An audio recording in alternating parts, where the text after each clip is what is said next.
UK. On DAB+, on your smart speaker, on your smart TV, and on your side. This is Talk.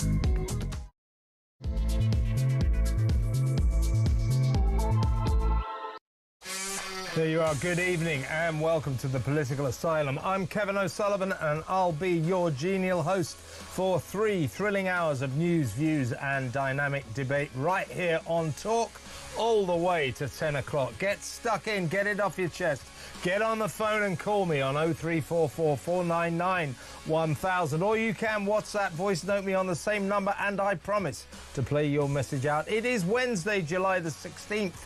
Here's what's coming up. Nationwide shock and horror after we learn that successive governments, Labour and Tories, have kept an astonishing secret from us, using a court super injunction, the type that stupid celebrities use to cover up their sex scandals. The Tory government threw a news blackout over a massive operation to import 18,500 Afghani migrants to Britain so far. This court super injunction was carried on by Labour right up until yesterday. With more of these Afghani migrants to come, these people who allegedly helped Britain during the Afghanistan go to the top of the queue for social housing and get guaranteed welfare for the rest of their taxpayer-funded lives. In other words, if they want to work, they can, but that's their choice. If they don't feel like it, it's freebie time all the way through the rest of their lives. A £7 billion airlift that has been going on for 2 years in darkness, without us knowing, without long-suffering Brits even having a clue. Meanwhile, the handful of ministers who were in on this scandalous cover-up were briefed that last summer's riots were worse in the areas where they were billeting the covert Afghanis. And of course, they now fear, these ministers, the establishment, that far-right protesters will cause more trouble over the summer months to come. Always the far right, eh? And naturally never simply seething citizens angry that they've been hoodwinked by successive lying governments. Is this the disgrace to beat all disgraces? What is your current view of the politicians who have for the past 15 years catastrophically mismanaged this once great country? 0344 499 1000. In other related news, a Political Asylum is exclusive as we reveal the enormous sum Manchester City Council is spending on interpreters and translations to deal with residents who can't speak English. This is a snapshot for what's going on all over the country, folks. Stay tuned for the bombshell details. 0344 499 1000. Also tonight, I'll find out what's been going on in the pretty Essex town of Epping, where the local Bell Hotel has been turned into a migrant centre for more than 100 asylum seekers. One of them arrived in Britain on an illegal small boat on June the 29th and within 8 days was charged with 3 sex attacks on local women. 3 alleged sex attacks that unfolded in 2 days of alleged horror. He denies the charges, but you can imagine that, unsurprisingly, the local community is in an explosive mood. 0344 499 1000. Very little reporting of this, except to say ugly scenes, racism. This is not racism. This is a protest. These aren't ugly scenes. This is a local community where people are worried for the safety of the women there. This should not be suppressed by the press. It really shouldn't. 0344 499 1000. Plus, the astonishing video that proves the BBC's head of news, the state broadcaster's most senior journalist, does not understand how Gaza is governed. Also, she is filmed telling the staff to, keep a bit quiet about this Gaza documentary. The one where they didn't tell us that the narrator and star was the son of a Hamas government official. She's like, keep it quiet, it'll blow over, just keep quiet. Yeah, great. Her name is Deborah Turnis. Stay tuned to find out all about her incredible ignorance about the Middle East. 03444991000, and also the storm over Northern Ireland cops treating a bonfire with a burning effigy of small boat migrants as a hate crime. Why is that a hate crime? They put stop the boats and veterans over migrants. Why is that a hate crime? That's a protest. That's a political opinion. You're allowed to have them in this country. 0344 499 1000. And finally, the very big question. Why does billionaire Lord of the Rings filmmaker Peter Jackson want to bring back from extinction the giant moa bird, the tallest bird that ever lived, 12 feet high and 400 pounds? Whew, wouldn't that kind of feathered colossus be better off dead? 03444991000. All that and so much more. So don't go anywhere. Stick with me right here, right now on Talk, the home of free speech and common sense. Let's spend Wednesday night together. We got a lot of work to do tonight, folks. So let's get straight to it with the brilliant international editor of Talk, Isabel Oakeshott. Welcome, Isabel. Good evening, Kev. How are you doing? Well, we're busy. We've got a lot to talk about, as I say. Before we start, let's have a little look at Nigel Farage's take on this absolute scandal surrounding all these Afghan migrants who have been secretly shipped into this country under the cover of a stupid celebrity-style super injunction. A government going to the courts to keep secrets from the electorate, from the people who elected it. That is disgusting and disgraceful. Here's Nigel Farage's take. Amongst the number that have come are convicted sex offenders. I am not, I promise you, making any of this up. And the total cost of the operation has been a staggering £7 billion.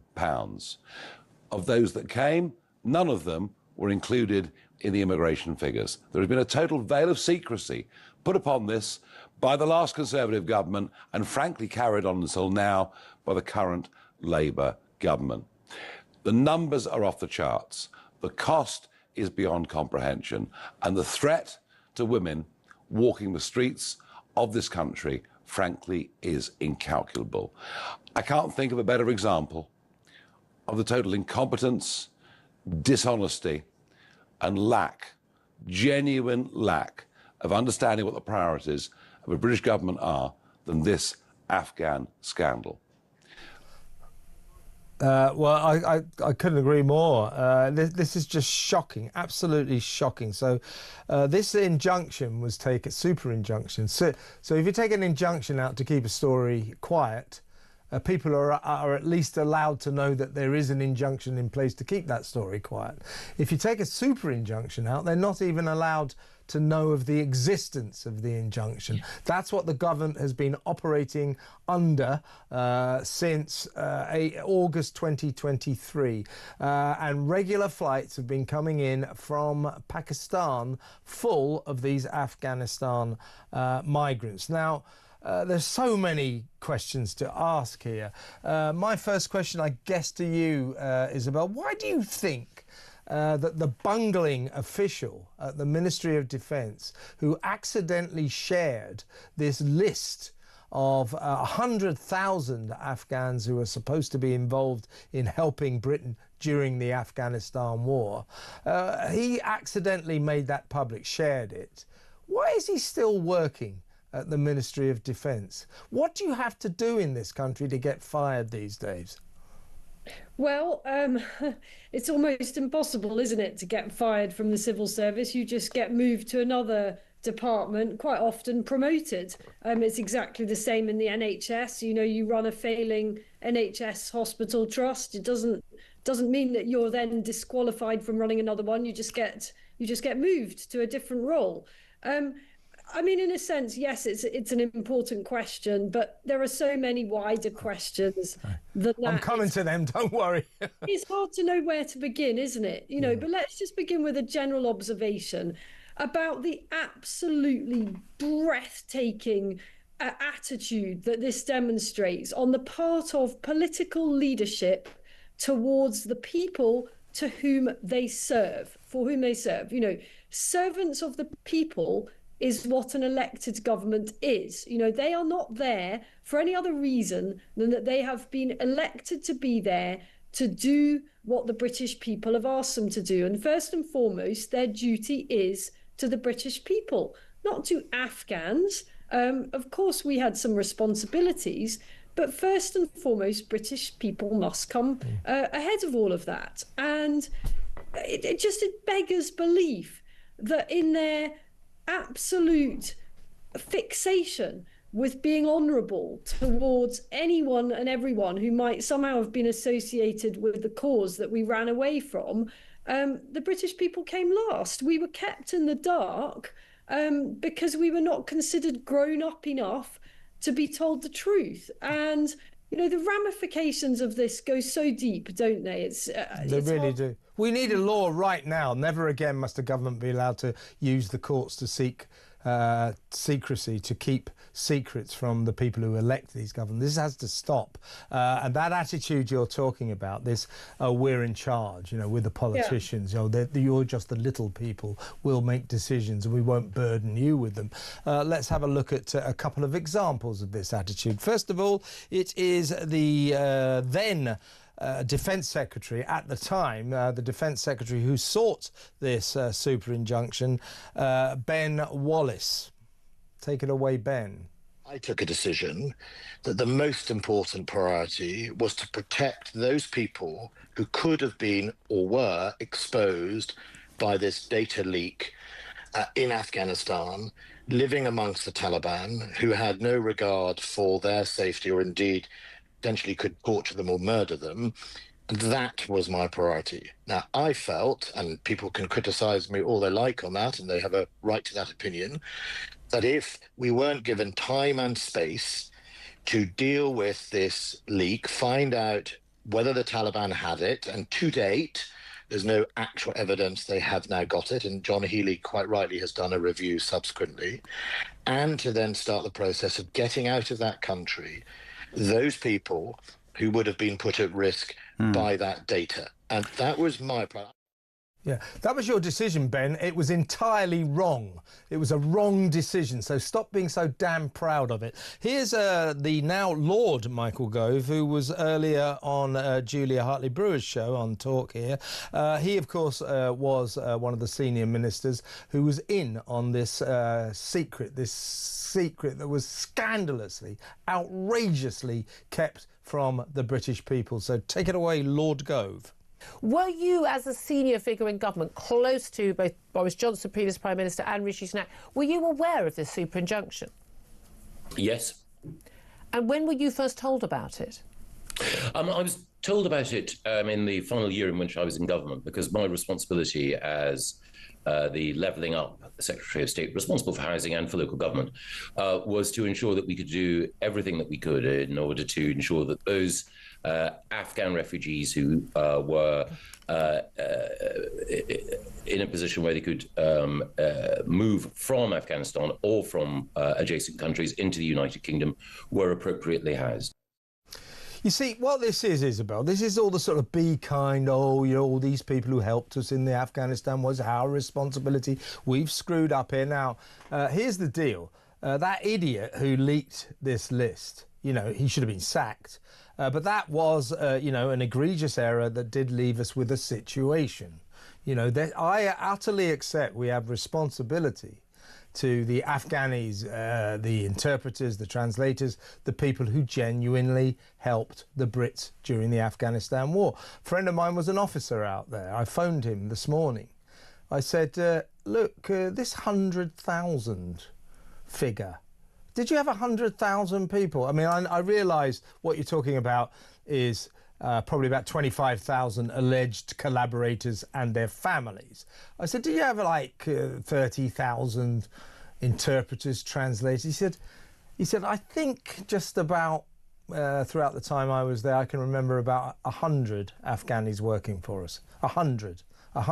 So this list is actually the list of Afghanis, many of them chancers, opportunists, who took the opportunity to say, right, I helped you, please can you take me to Britain? So most of these people on this list are just opportunists, chancers, liars. So Ben Wallace, Michael Gove, but Ben Wallace in particular, he's abrogating his duty. His duty was not to say everybody on this list must come back. His job was to go through that list and find out the people that we really owed a responsibility to and reject the rest. Government is not easy. He made the easy decision that was incredibly wrong and has left us in an absolute mess. The ramifications of this secret air list are shocking. They're shocking. We're going to go into some of that. But do you see what I mean? First of all, Ben Wallace should have gone through that list. And secondly, this sort of superior attitude, I took the lives at risk. Well, what about, as Nigel Farage pointed out, that loads of these Afghanis have been imported into this country and we don't know anything about. We do know that several of them are convicted sex offenders who were previously rejected, quite rightly, but when they were on the death list, of course, we have to let them back in. We also know that at least one of them said, I've got the list, and if you don't put me on that plane, I'm going to tell the Taliban. So these are the kind of people they were letting in. So what they've actually done, and I'm sure most of these Afghanis have been let in, are perfectly decent people, but what they've done is they've let in thousands and thousands and thousands of foreigners about whom we know nothing, some of whom could pose a serious threat to the safety of British citizens. So Ben Wallace, Michael Gove, all of that lot can go to hell with this decision. It's disgusting. Well, it's the same attitude, isn't it, towards those that are pouring across the channel every day. It's welcome them in first and ask questions later. And you've got to wonder why they needed a list of a kind of long list of 100,000 applicants. Surely we already knew who our translators were and who the core people were that were helping us, and they should have been on a short list, and that was all that was actually required. I understand why Ben Wallace took the decision he did in the very short term. It's a bit like COVID. I'll give him that. Okay, yeah. It's a bit like COVID, isn't it? Initially you can forgive the initial lockdown for the first few weeks while everyone worked out how serious is this, what do we actually need to do about it? But it's not forgivable in the same way that lockdowns weren't, to carry it on for month after month, year after year in the case of this, and to continue trying to extend it. I mean, on this programme, we barely ever have a good word to say about the judges, but in this case, the judge was actually playing an absolute blinder, representing the interests of the public, saying, this beggars belief. He sort of said, am I going bonkers? Am I reading this right? Are you seriously still trying to cover this thing up? And another point I would make is there was never any need whatsoever for the UK to take all of these people. Pakistan, for example, might well have been very happy to accept large numbers of those who perhaps had borderline cases of merit to get out of Afghanistan. I'm pretty sure that at a cost of a fraction of 7 billion, we could have persuaded neighbouring countries to take some of those applicants for us, and then we would see, whether they really definitely did need to be leaving Afghanistan. Yeah, well, the thing is, this is what this has amounted to for the past 2 years.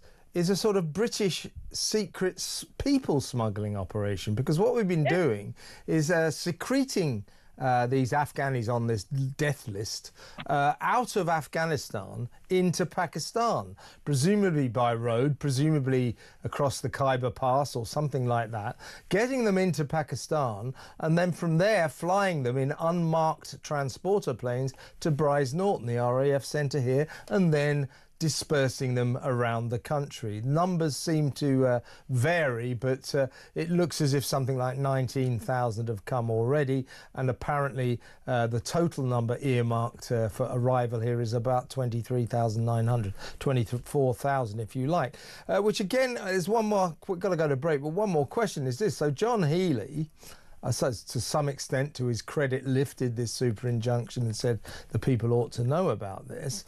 Now, if it was such an imperative for Ben Wallace and the Tory government to keep this totally secret because of the safety of these poor Afghanis, why is it not such an imperative for John Healey? Because he's just lifted the veil and there's still about 4,000 migrants to come. So doesn't he care about them? Don't they matter as much as the others?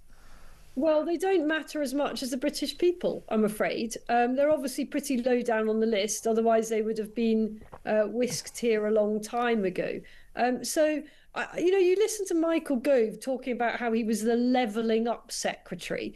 And it just makes a nonsense of that whole notion, that someone was employed to level up, which means to help poorer communities improve and to create better standards of living in the poorer parts of the UK. You're not going to do that by swamping poorer areas, because that's where many of these people will have been relocated, with a whole bunch of people that can't speak a word of English, because they weren't all translators, were they, including all their families, and are going to be on benefits for the rest of their lives. Yeah, well, we're going to cover that in a second. There are so many scandalous elements to this, but somebody worked out that if all these Afghani migrants that we've been secreting into the country really were interpreters, that would mean that every British squaddy during the Afghanistan war would have personally had 73 interpreters. This is ridiculous. What Wallace's job was to narrow it down and find the people who we really owed responsibility to, who we really owed a debt to, because it wasn't 100,000. This is a joke, a sick joke. We'll go to break now, and when we come back, we'll talk about the connection between these Afghanis who've been infiltrated into our country and last summer's riots. It's close, folks. Stick around.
The reality is that if you're an Afghan male here, your chances of being a criminal, a sex offending criminal, rape, assault, sexual assault, is 23 times higher than the national average. Wow. So we are importing people, some of whom are going to be immediately committing pretty horrible crimes, and some of whom, especially from the Pashtun belt, have a sort of cultural attitude to child sodomy, dare I say it, underage marriage, which is completely at odds with our society.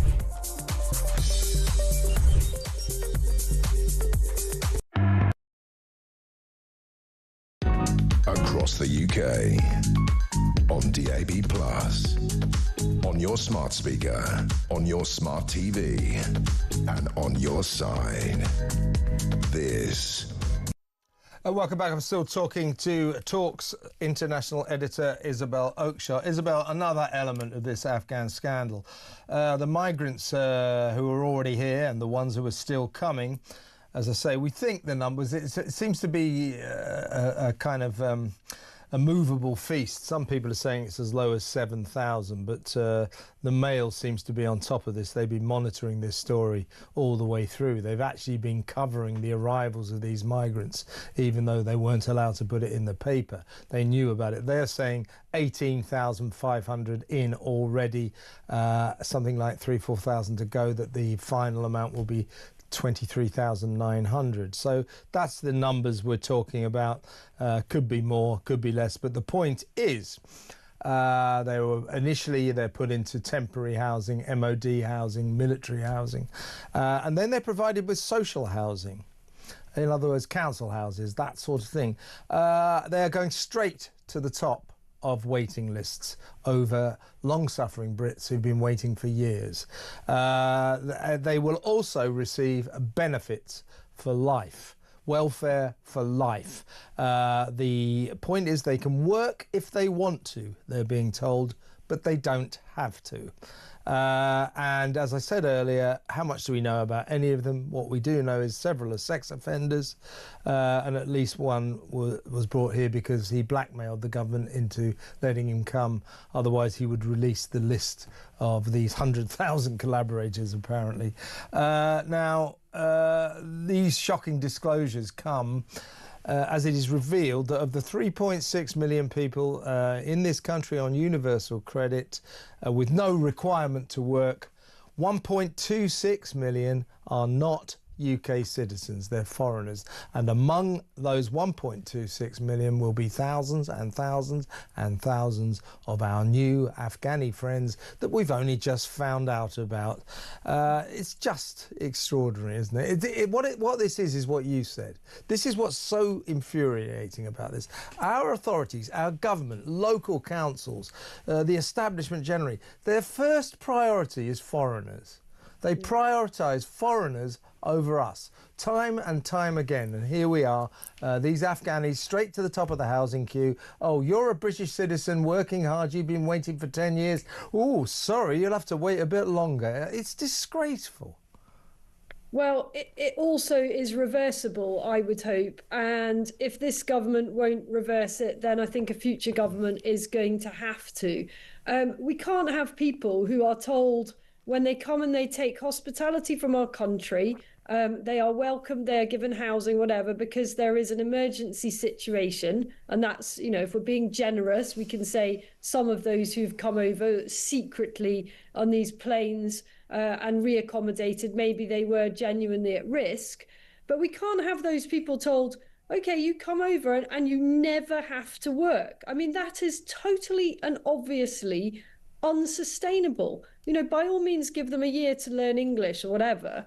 After that, you've got to make your own way in our communities, make your own contribution to our society. It is completely baffling that any policy should be based on it's optional for you to work. And I think a future government that takes a much tougher approach to all of this, a sustainable approach, is going to have to say, not just on these Afghans that we have rescued completely misguidedly in many cases, but in terms of other newcomers to our country, sorry, but you're not getting benefits for 10 years. I don't think that's controversial. I don't think it should be controversial among the British people. You cannot come into a country brand new and expect to take out of it. Now, I think what we'll do now, Isabel, we're going to go to break. When we come back, we're going to talk about the ministers being briefed, and this is shocking.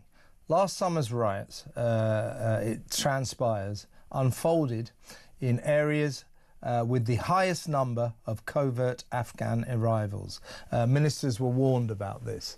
So in other words, these areas where we have big riots, where there was a lot of social unrest, it's arguable, it's conceivable that what happened was the local communities looked around them and said, where are all these foreigners coming from? Who are all these people? In other words, thousands and thousands of Afghanis were being deposited into these areas, and these were the areas where the summer riots happened.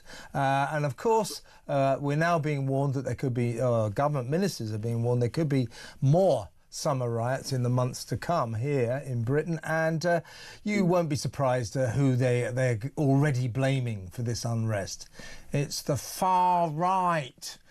Absolutely disgusting again. We'll talk about that when we come back.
across the UK.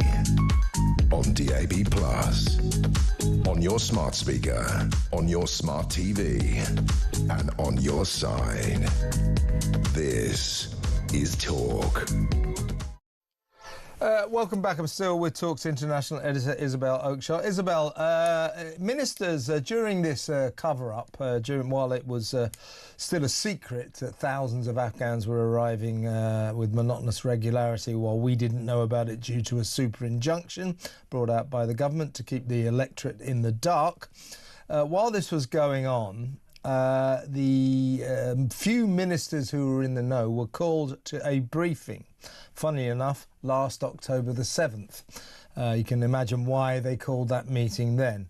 But they were briefed about the government's secret immigration scheme, and they were warned that it could lead to far-right disorder. The same far-right disorder that swept the nation last summer. So we actually know, this is a quote from the briefing paper given to ministers at this meeting. This is a quote. We know that 15 out of the 20 primary disorder hotspots are in the top 20% of local authorities with the highest number of supported asylum seekers and Afghan resettlement arrivals. So this is last summer's riots. Where they were dumping the Afghanis, that's where they happened. Because as I said, people looked around and said, who are all these foreigners? Where are they coming from? So this secret airlift from Pakistan to Britain, you know, by way of Afghanistan, has had so many ramifications. It's extraordinary, isn't it? It is absolutely extraordinary, and I still think there's so much more to come out about this. And I think one of the most corrosive things about it is it begs the question, what else aren't we being told? Yes. You know, the immigration figures have never, shocking as they are, the official ones, and you know, there's no overstating just how shocking the official figures are. It really does lead you to wonder, what are the other secret consignments of asylum seekers and other individuals who are being resettled here without their statistics entering the official records? You know, we all have a sense, or many of us living in different parts of the UK have a sense that there are far more illegal immigrants or newcomers to this country than the real statistics are claiming. The official statistics are claiming, and it just leads you to wonder what else is going on here. I wanted to say, you know, a fraction of it. Exactly right. Now, let's think about the phraseology that was used about this disgraceful super injunction. As I said earlier, I really do think we need a law brought in that governments can't go to the courts to take out injunctions to keep secrets from the people who elected them. That must not be allowed to happen. But as you suggest, are there more? Are there more of these super injunctions around? I'll tell you why we should ask. The phraseology being used about this Afghani super injunction that was finally lifted yesterday after 2 years of news blackout, this was it. This is the government's first and longest super injunction. Think about that. Think about that. So So the first and the longest, in other words, that implies there are others. If there are any other super injunctions out there that have been taken out by the government to keep the people in the secret, to keep the secrets from the people, you know, I think we both should demand, all of us should demand that we know about them right now. This cannot be allowed to happen. Governments keeping serious secrets from the people. That's what happens in North Korea. That's what happens in China. That's what happens in Russia. If it starts to happen here, we are disappearing down a very dark road. Very much so. And, you know, the government was still lying about this right up until yesterday morning. How do I know that? Because I was forwarded today, just by pure coincidence, a Freedom of Information request response. And somebody had written to the relevant UK authority asking how many Afghans came in under these two schemes. And you know what the answer that came back was? Go on. all the data is in the public domain, containing a link to technical figures. I mean, it just says it all, doesn't it? A lie upon lie upon lie. And honestly, I think that through this, the Conservatives have basically given up all their claim to ever govern again in our lifetimes. They cannot be trusted, but Labour carried it on, and people are entitled to feel completely disillusioned with our leaders. It's not like trust in politicians was particularly healthy anyway, is it? No, and Starmer was having a go at the Tories today in PMQs in the House of Commons, saying, you landed us with this terrible super injunction, this Afghan situation. I share his fury, I share his despair, but I want to know why, if he's so angry at the Tories, why did he keep this super injunction going for a whole year? Why did he do? Why did he do that? Yeah, I'd also like to know, has Keir Starmer ever used any super injunctions by any chance to protect anything that he doesn't want the rest of us to know about? I don't know, but I'd like to ask the question. Yeah, I think also we need to know about these super injunctions. I mean, they used to be the realm of stupid celebrities who didn't want you to know that they've been screwing around behind their wife's back or something. That was what super injunctions were for. Now we know the government's using them. Ridiculous. I also suspect that a number of very, very prominent politicians have used them for things that aren't necessarily to do with massive public interest either. Don't know, just saying that. Yeah.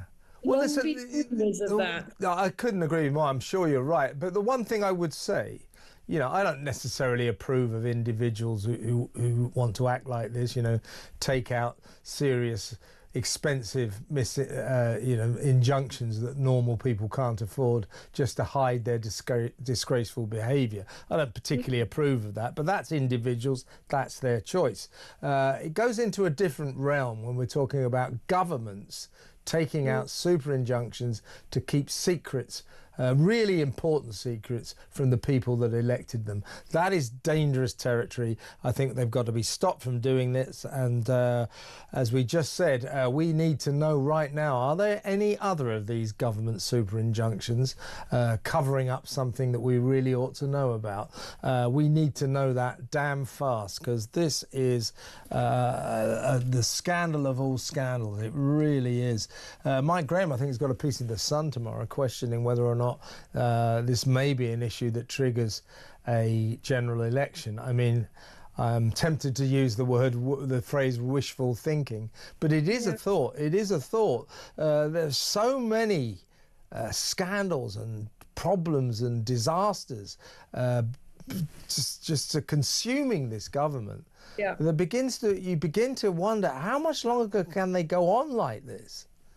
I know, and I think so many people are talking about this. They're sort of thinking to themselves, the idea that we can go on like this for 4 years, it's just incomprehensible, I think, to a lot of people. I think that we've talked about this a lot on this show, the rage that people are feeling, people who are not normally engaged in politics, people who just want politics to kind of go away. They want a government to be light touch. They accept that they have to pay taxes for public services.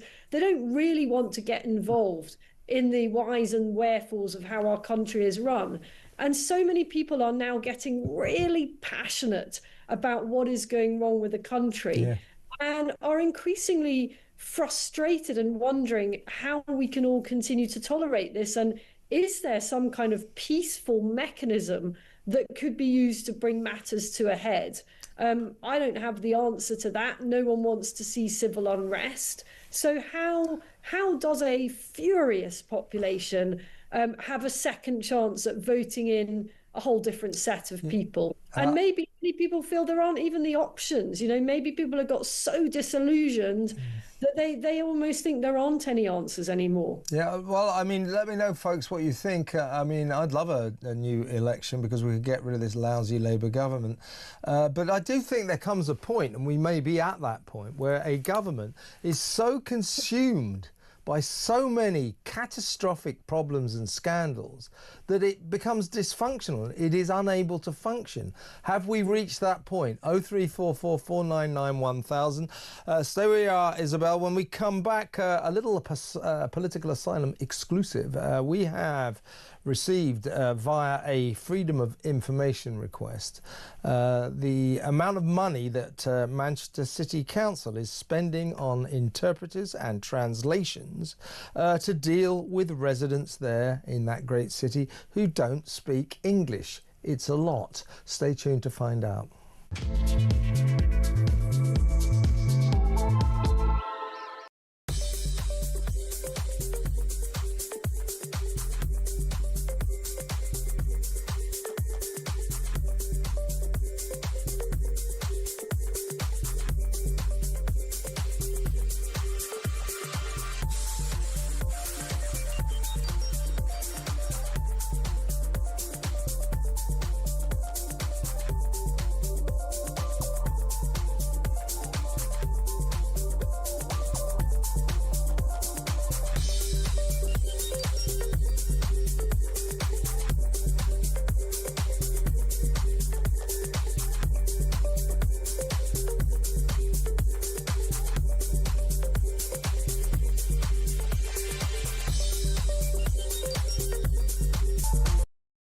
The British people, via Parliament, were going to be not just misled, but directly lied to. And the costs that were suggested to the court, £7 billion. Now, there is an ancient constitutional principle that money is not raised and spent in this country without the approval of the House of Commons. Yeah. £7 billion is a lot of money to spend secretly without letting anybody know. It is.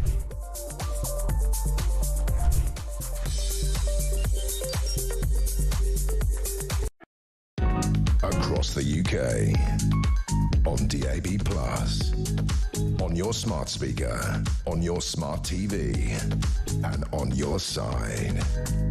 This is Talk.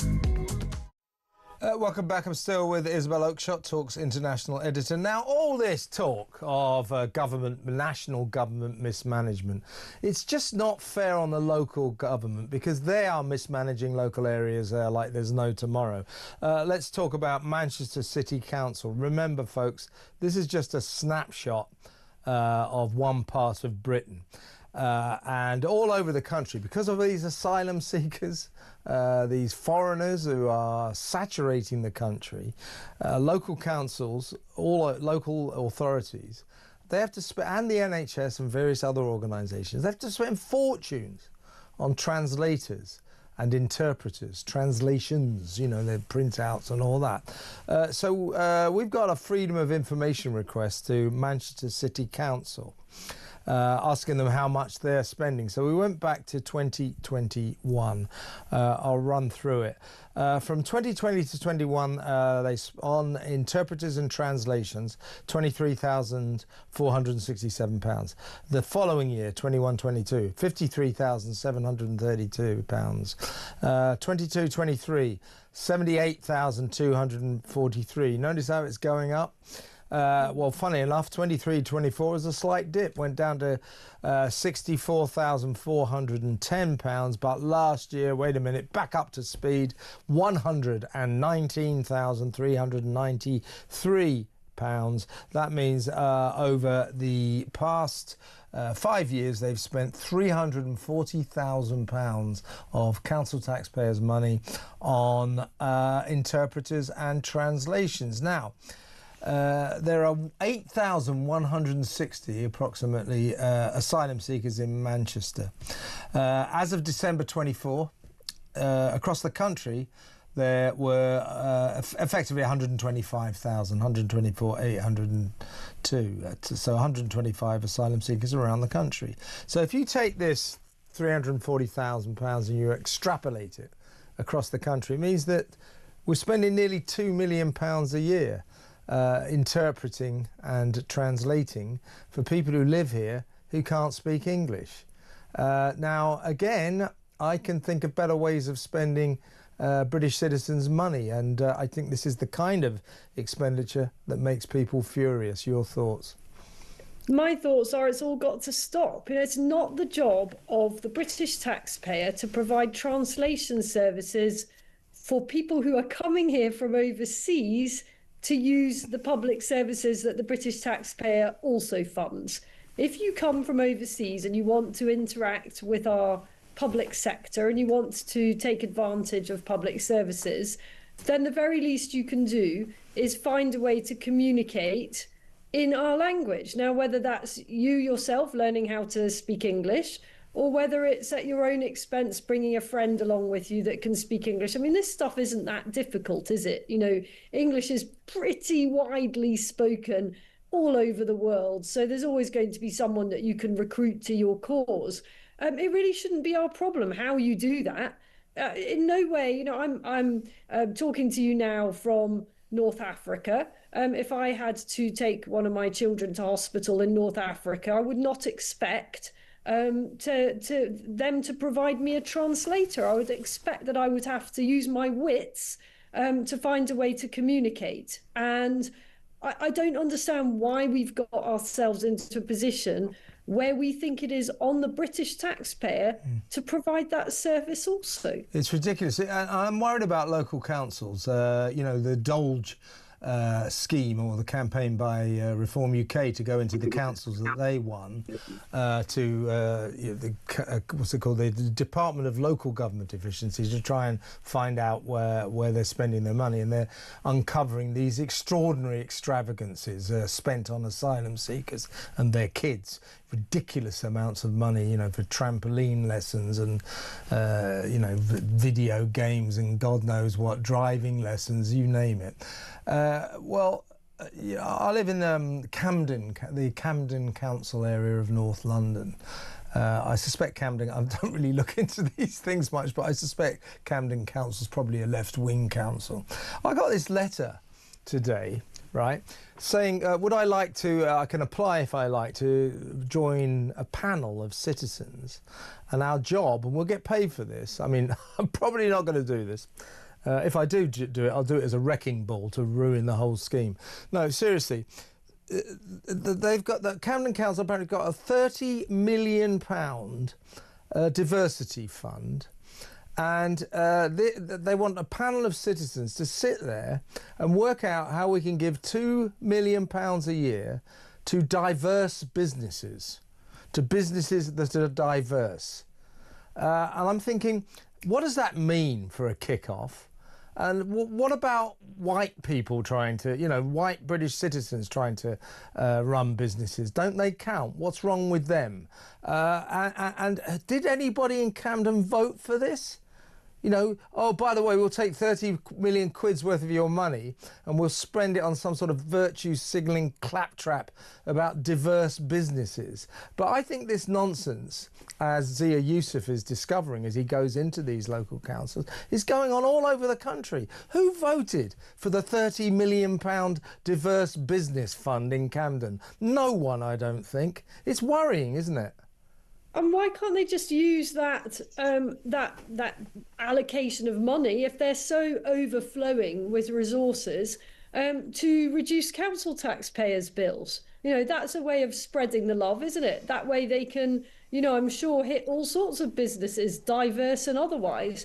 If you make a whole load of households slightly better off, those households can go and choose to spend their money at their discretion in businesses that are diverse or otherwise.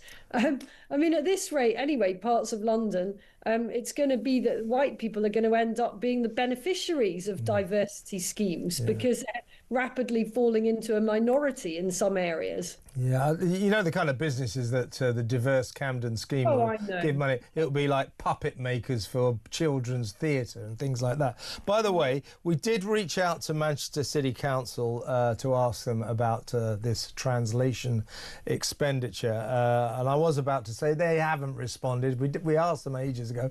Well, they've just responded, so bear with me. It's quite a long message. I'm going to read it out. Some of it I think you'll be quite amused by.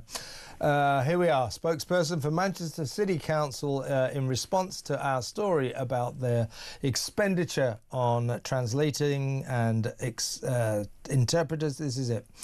Manchester is one of the most vibrant and diverse cities in the UK outside of London, with an estimated 200 languages spoken by our residents, including the British Sign Language and other non-verbal forms of language support services. Thanks for that. Our translation service carries out vital work, not only for the council, but for a range of external commercial partners. This means the service generates enough to both cover its own costs, and generate revenue for the council. We strongly believe that our policies and messages should be heard by everyone who calls this city home, and we remain committed to ensuring that everyone in Manchester has the chance to contribute to its enduring success and growth. The council has no plan. We asked them if they had any plans to reduce this vast expenditure. They said the council has no plan to reduce or diminish what is a vitally important service for our residents and external partners. So there you are, folks. If you live in Manchester and you're that kind of rare species, you know, a British citizen who's lived here all their life, Manchester Council think you should fund translators for people speaking 200 languages and not being able to speak your language, as in English. They think this is good, Isabel. Can I offer my own translation? Yes, please. For listeners, as to what that long load of absolute twaddle actually means. My translation is, they just don't get it. They don't, do they? They don't get it. And they're also trying to say, you know, one of those sentences there, they were basically trying to say it makes a profit. They're saying it generates revenue. Rubbish. What are you talking about? Isn't it?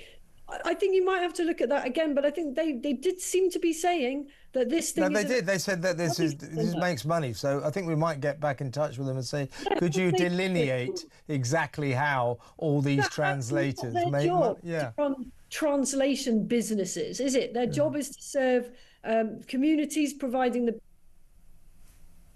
Are we still there? Have we lost her now? After all that? Hang on. Well, we've still got a few minutes. Can we see if we can get her back? Let's read some messages. By the way, after, well, probably, you know what? We can park Isabel, as it were, because there's not much point in getting her back now. We've only got 2 minutes to go. Oh, is she? Are you back? Are you back? Hello? Yes? I'm very briefly back. Oh, excellent. I was about to sort of say farewell to you in absence. But, you know, going back to this thing, so telling you about my council, Camden, you know, the diverse businesses, £30 million. And this is what I'm talking about. These councils are staffed, populated by people who are just sort of, you know, Be Kind, Guardian reading, you know, United Colours of Mankind type people who just take our money and think it's fine to spend it like this. And that's really worrying. They're not being efficient with our money. They think that the way to spend our money is to sort of give it to migrants, give it, you know, give them driving lessons, give them trampoline lessons, give them trips to the zoo, give them videos and so on and so forth. That isn't the way they should be spending their money. And as you pointed out, Isabel, the worrying thing about this is they don't get it. They think they're doing the right thing. They're not. And I just wonder, what will it take for them to understand that most people don't want this? You know, I don't know what it takes to hammer home that message, because these decision makers are so absolutely convinced of their own rightness in all of this. And, you know, they've grown very used to their comfortable spot on their high horse, and there's no getting off that high horse, I don't think. You know, they're trotting away into the sunlit uplands, forgetting everybody that they leave in their wake. It's the same with Ben Wallace and to a lesser extent Michael Gove, the government there. The guiding sort of diktat, the ethos of both national and local government seems to be kind. You know, okay, I want, you know, everybody likes to be kind if possible, but government is difficult. And if the only criterion you're working under is be kind, trust me, you won't be doing it properly. You have to be tough. These councils aren't being tough. Our national government isn't being tough, because it's all about signalling your virtue. Oh, didn't we do the right thing? It was a nice thing to do. You know, they're human beings. Well, every time they make one of these human being decisions, the human beings who live in Britain tend to suffer. We are being subjugated by this be kind to foreigners philosophy. Yeah. It's really worrying. I couldn't agree more. I think the whole be kind philosophy has been probably the single most corrosive kind of ideology that does the precise opposite of what it pretends to do. Being kind is so often not being kind, and we could give 1,000 examples, whether that's allowing confused children, girls who think they're boys, to cut off their bits of their bodies. You know, that's not kind. We can come up with many examples. You're right. I'll tell you what, country's going to a hell in a handcart, but we will talk again soon, Isabel. Enjoy your stay in North Africa, and we'll talk next week. It's always a pleasure to talk to you. The brilliant Isabel Oakeshott there, Talks International editor. When we come back, we're going to talk about Epping and the protests that have been going on about their asylum seeker hotel. You don't want to miss that. Stay tuned.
Across the UK, on DAB+, on your smart speaker, on your smart TV, and on your side.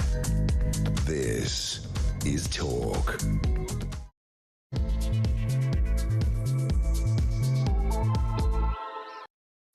Welcome back. Now, this feeds into what we've been talking about for the past hour, really. The rising, the escalating crisis, really, surrounding the migrants that keep coming to this country, that we immediately reclassify as asylum seekers as if they're somehow legally here.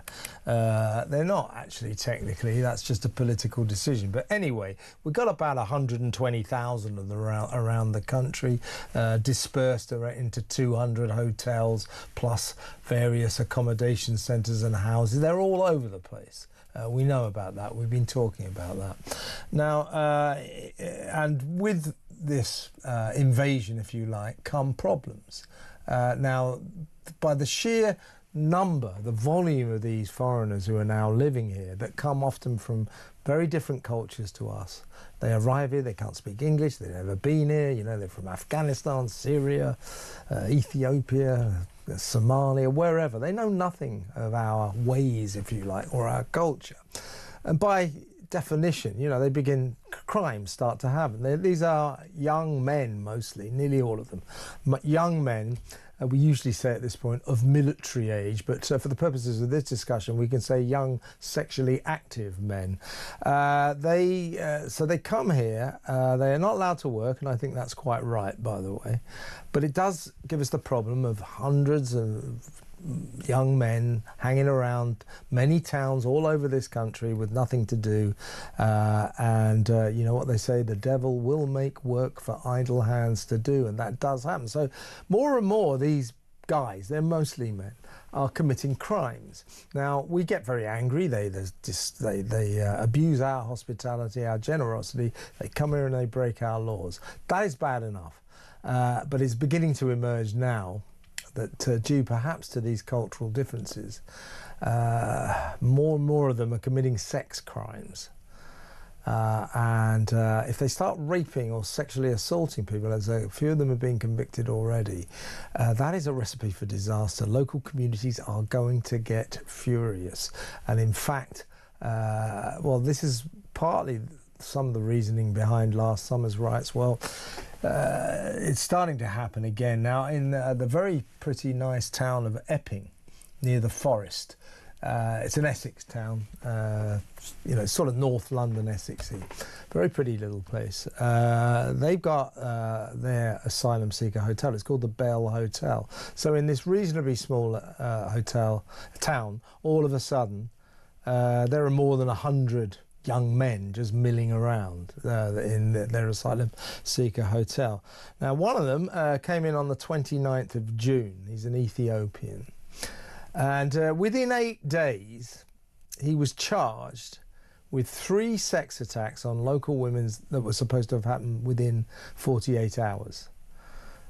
He denies these charges, very important, we've got to say that. He denies these charges, but he allegedly, within days of arriving here, committed 3 alleged sex attacks on local women. Now, the local community there, over the last weekend, and it's still going on, rose up in fury. And what's the story? You don't see much of this story. The only stories I've read are, you know, disgraceful scenes, racist and all this kind of stuff. Angry locals gathering on the streets, admittedly screaming at this hotel. And but you know, you can forgive them for their heightened emotions. They're worried about, well, they're worried about everybody's safety, but particularly women.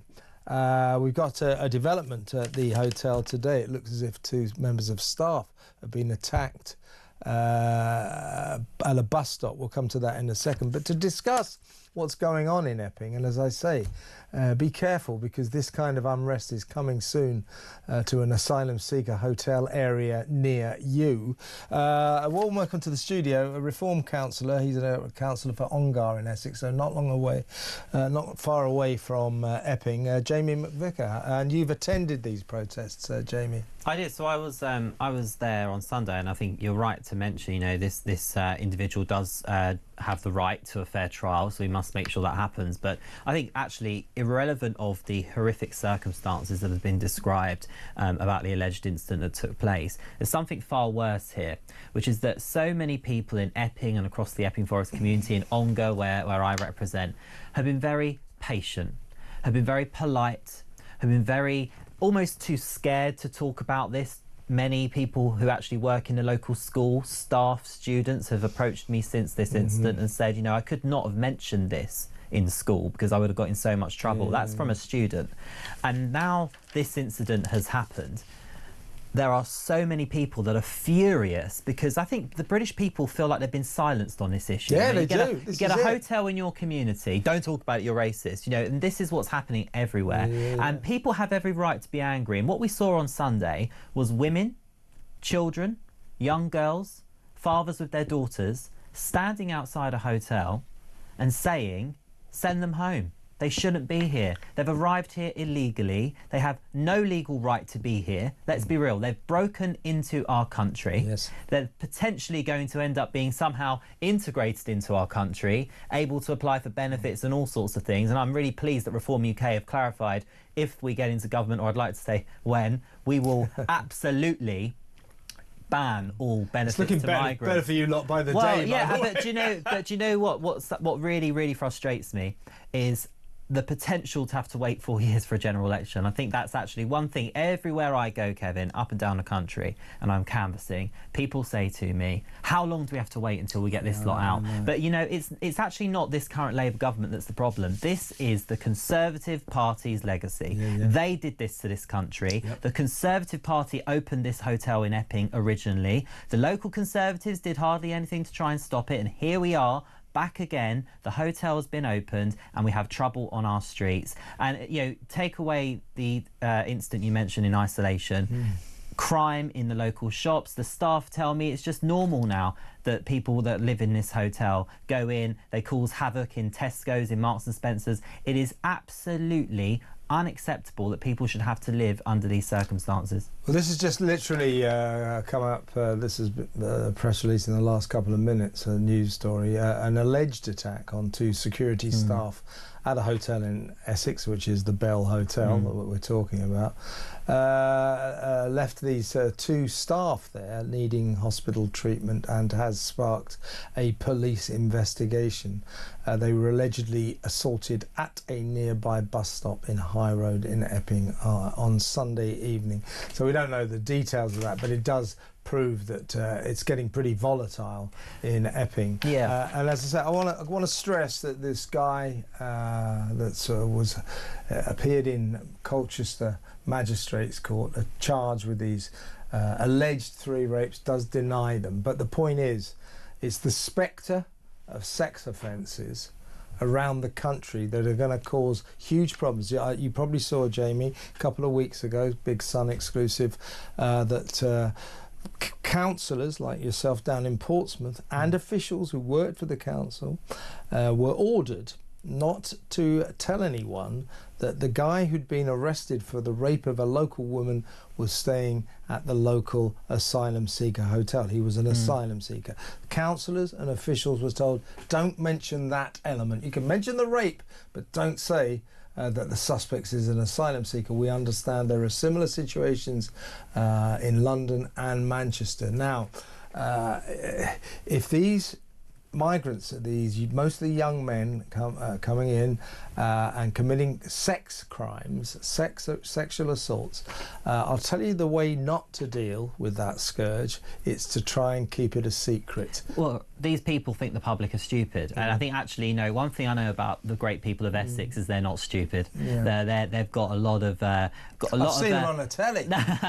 Well, no, the only way, right? Well, we are. The only way is Essex for sure. But you know, we're streetwise people, Essex people. We don't all have a degree from Oxford, but we are streetwise and we're family people, and we love our communities and we look after one another. When the chips are down, families pull together. And what you've seen in Epping is the chips are down and the community came together on Sunday. And I think what's really important to stress as well is violence should never come into these conversations. There's ways that things get done, and it's never through violence. And you know, individuals that seek to be violent, you know, deserve the weight of the law, as do the people that commit these offences, whether they live in the hotel or not. What we should never have is double standards and two-tier in Britain, which is what we do see.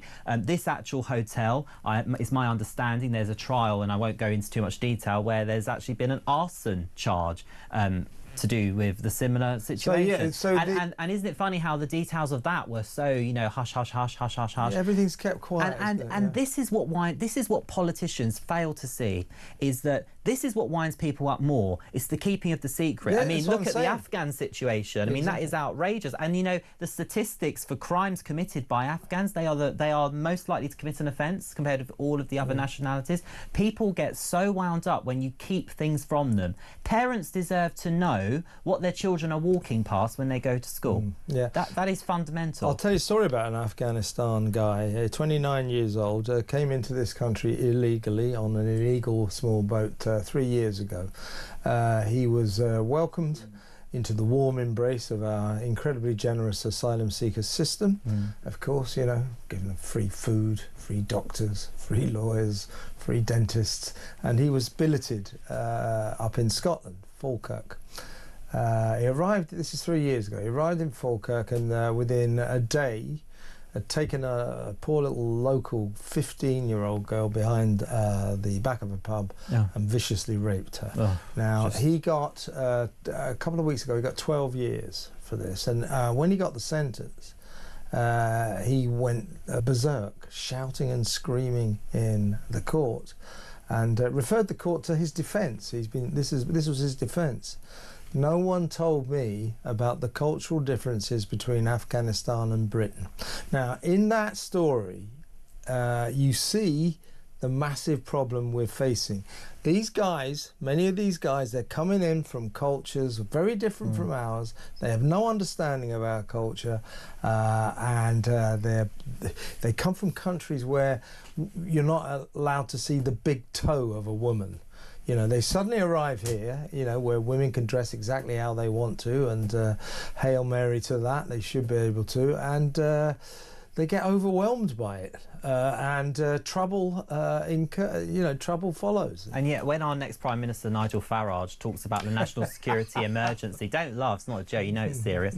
When I'm just laughing at you doing your job. Well, no. You'll be in the cabinet at this rate. I know, do you know what, I tell you what, as long as Nigel's in number 10, I don't care what I have to do, whatever my involvement is. But look, more importantly, when people like Nigel Farage talk about the national security emergency this country faces, he's vilified for saying these things. This is national security, and this is hitting people's actual doorstep now. We don't need to look at big cases like the Iranians that got arrested. This is the safety and welfare of women and children, particularly in our communities, is under threat, and it is directly linked to these hotels being... Nobody voted for this. Nobody's been consulted on this, and frankly, it is an absolute embarrassment of the previous government and this current government, unable to actually recognise that they are able to stop this. They can stop this. They're choosing not to, because ideologically it just doesn't bother them enough. They're so out of touch with the communities that they represent or are meant to represent. And I say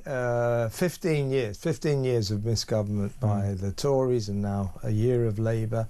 Their migration policies have turned this country into, and this is an astonishing thing to have to say, but it's true, the migration policies of successive governments, mostly Tory, but for the last year Labour, have turned Britain into an unsafe country for women. They've turned it into an unsafe country. They've turned our economy into an unsustainable economy. You know, look at the cost that this is costing the taxpayer. But the worst thing about it is changing the social fabric of our country at a rate of knots that we do not recognise. And that is something they should be ashamed of. And I tell you something, if they do not get a grip on this, I genuinely worry for the future of people like my young niece and other young people in our country, what the future looks like for them. Damn straight. And if people don't have these conversations, people don't actively participate in politics. You know, talk about the violence, people are frustrated. People need to participate in politics and get politically active. They need to start delivering leaflets for causes that they believe in. This is the only way this gets dealt with, is at the ballot box whenever we get that opportunity. Absolutely. And let me know, folks, the people of Epping, do you sympathise with them? Were they right to stage this angry protest? I think they were. But let me know what you think, and let me know the way it really is. It was strangely underreported.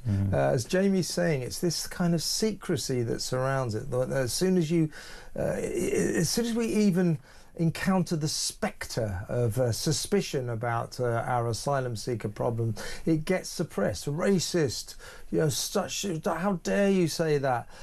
Do you sense that all around you? And what do you think of the people of Epping? Were they right to do what they did, to stage an angry protest? Of course they're angry. I would be too. Let me know what you think. 0344 499 1000, and a big thank you to Jamie McVicker for coming in. Thanks, Jamie. Thanks, Kevin. Next up, we're going to talk to Robert Bates, the migration expert, about this Afghani situation. He's going to have a lot to say about it. That's my guess. Stay tuned.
across the UK.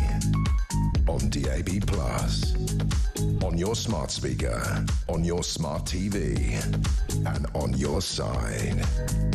This is Talk. Welcome back. Now, I was thinking earlier, as I digested the full horror of this Afghani cover-up, it's just the most extraordinary story. And I was thinking, who would I like to hear from about this? And I know who I wanted to hear from. It's Robert Bates, the Research Director at the Centre for Migration Control. Welcome to the studio, Thanks Robert. for having me, Good, isn't it? Well, where do we begin? I mean, well, first of all, as a journalist, I'm enraged by. I know that my fury is shared by, not only journalists, citizens all over this country, seething citizens. But as a journalist, possibly the thing that infuriates me the most is that the Tory government and this government thought it was absolutely okay to go to the courts, take out a super injunction to keep secret seriously important information from the people who elected them.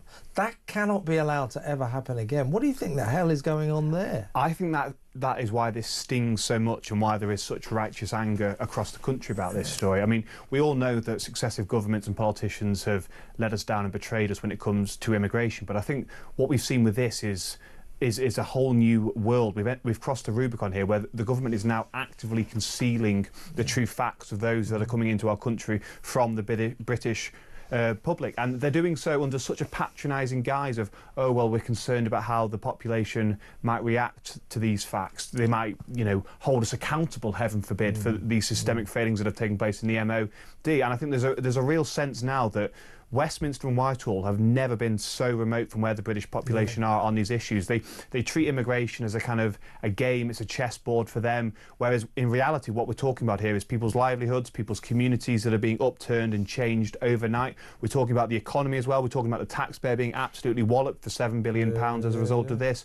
And I think they have just reached a point now where there is no justifiable reason for people to continue consenting or even legitimising what governments are doing to us when it comes to immigration. And let's get this straight about this super injunction. The super injunction, as I said earlier, folks, that's the sort of stupid legal manoeuvre that kind of misbehaving celebrities used to use. Oh my God, somebody's found out that I've been screwing someone behind my wife's back. I know, I'll get an expensive lawyer and try and cover it up like that. Well, they want to do that, fine. But governments doing the same? I don't think so. But why did they get this super injunction? They are saying, Ben Wallace, Michael Gove said it on Talk earlier today, they're saying, oh, well, it was because lives were at risk. Afghani lives were at risk. That had to supersede everything.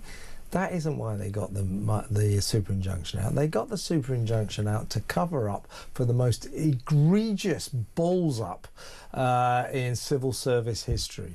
That some idiot inadvertently shared this list to anyone who wanted to see it, and they took out a super injunction so we didn't find out about that. It was nothing to do with saving Afghani lives, it was saving the reputation of the civil service and the government, right? Spot on. And of course that idiot is still somehow on the payroll. This is where we're at now, where this is one of the most monumental failures a single civil servant could ever have inflicted on the British public. This is on a scale never before seen from what I can remember. You obviously hear about civil servants leaving papers at bus stops and things like that, but never to the extent where we have tens of thousands of men that we've not frankly been able to properly document. We've not frankly been able to properly vet these individuals that are coming in, and they've sent basically an email. They've done an error that sort of you'd hope graduates in a graduate scheme would not even be making, and this is an individual with such sensitive data. I think we also need to recognise that basically where the government has taken us with this, and where establishment has taken us, is where is the trust going to come from now? How could anyone trust immigration statistics when they come out? We know that these numbers weren't included in the ONS or the Home Office's release of how many people have come into the country every year. How do we know there aren't more cases such as this lurking in the sewers and lurking around Whitehall that we're just simply not not being told. I think this is a hugely damaging thing, A, for the country, but B, for democracy as well. Yeah, well, the phraseology being used about this super injunction, after we were at last allowed to know about it, thanks to John Healey, the current Defence Secretary in the Commons yesterday, you know, he took on the air, it's time for me to get, to let the people know. Well, yeah, okay, fine, thanks, John, but why did you keep it a secret for a year? Why did you carry on this super injunction? But the phraseology used about this super injunction that was brought in August 2023 is this: it's the first and longest of the government's super injunctions. What does that imply? There are other ones out there.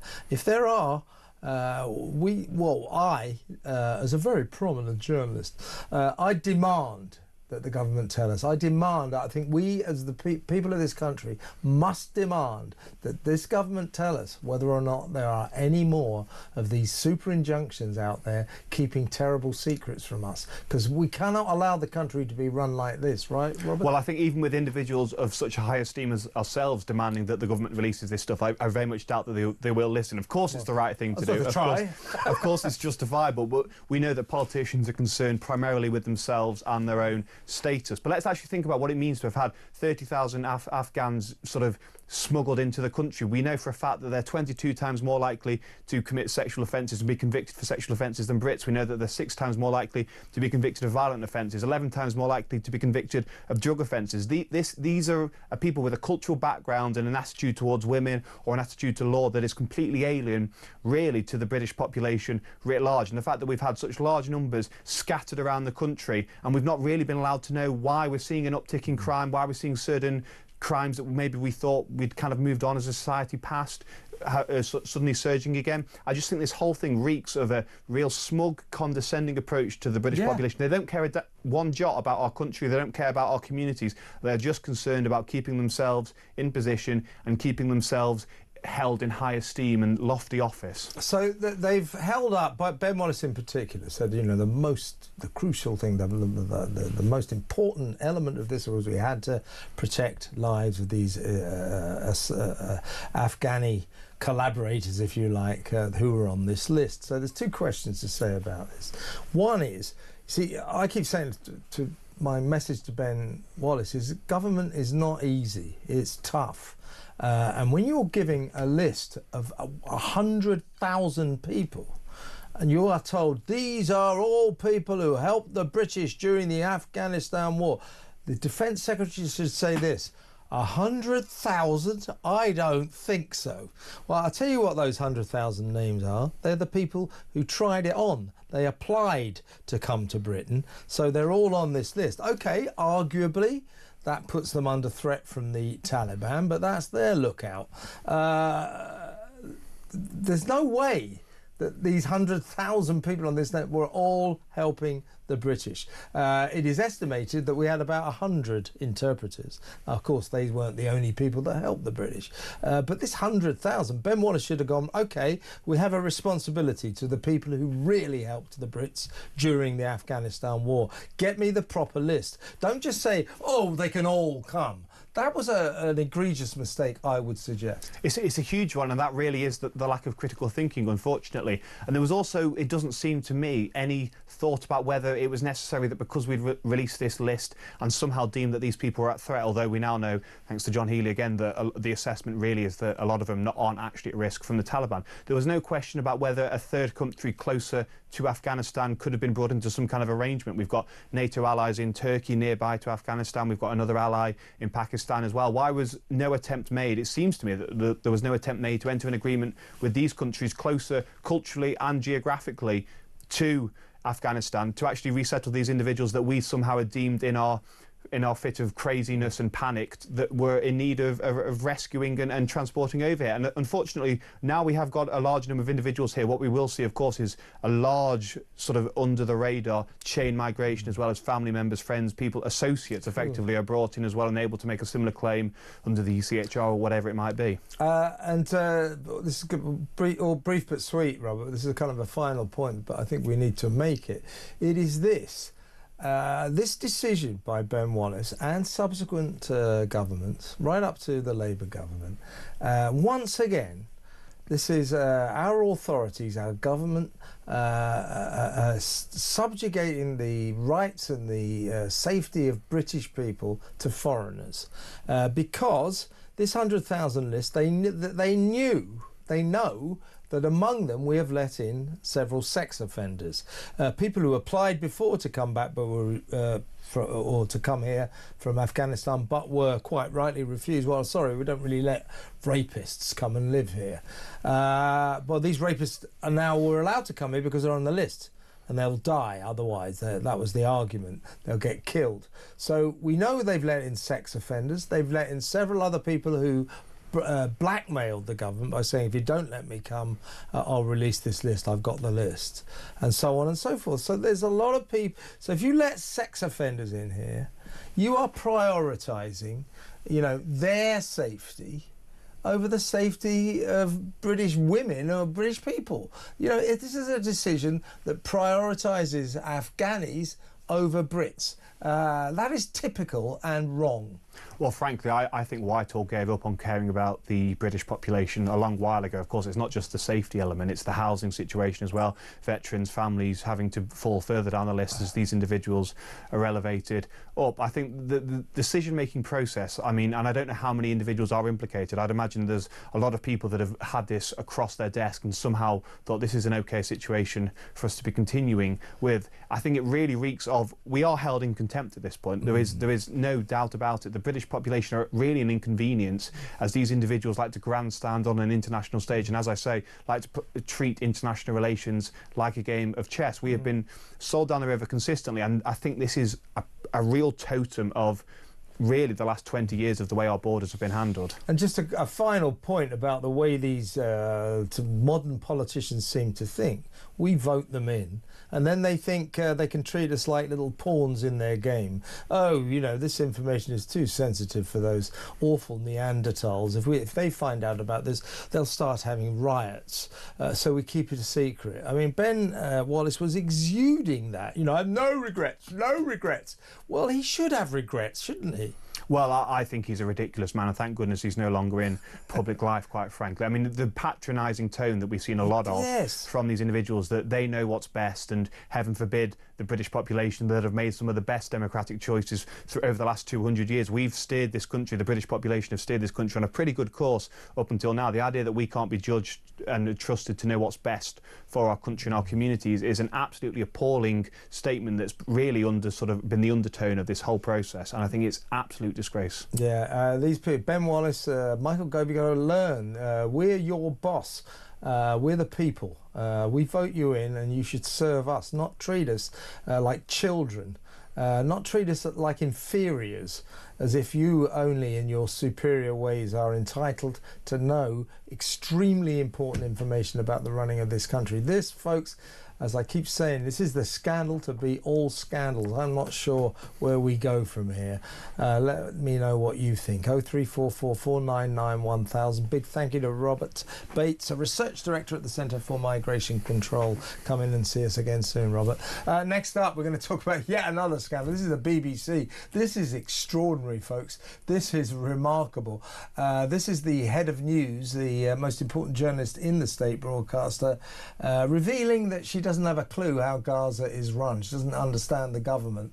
This is after the mistake that she made allowing that ridiculous documentary to go onto the telly, starring a narrator, a really innocent young kid leaping and jumping around Gaza, really engaging.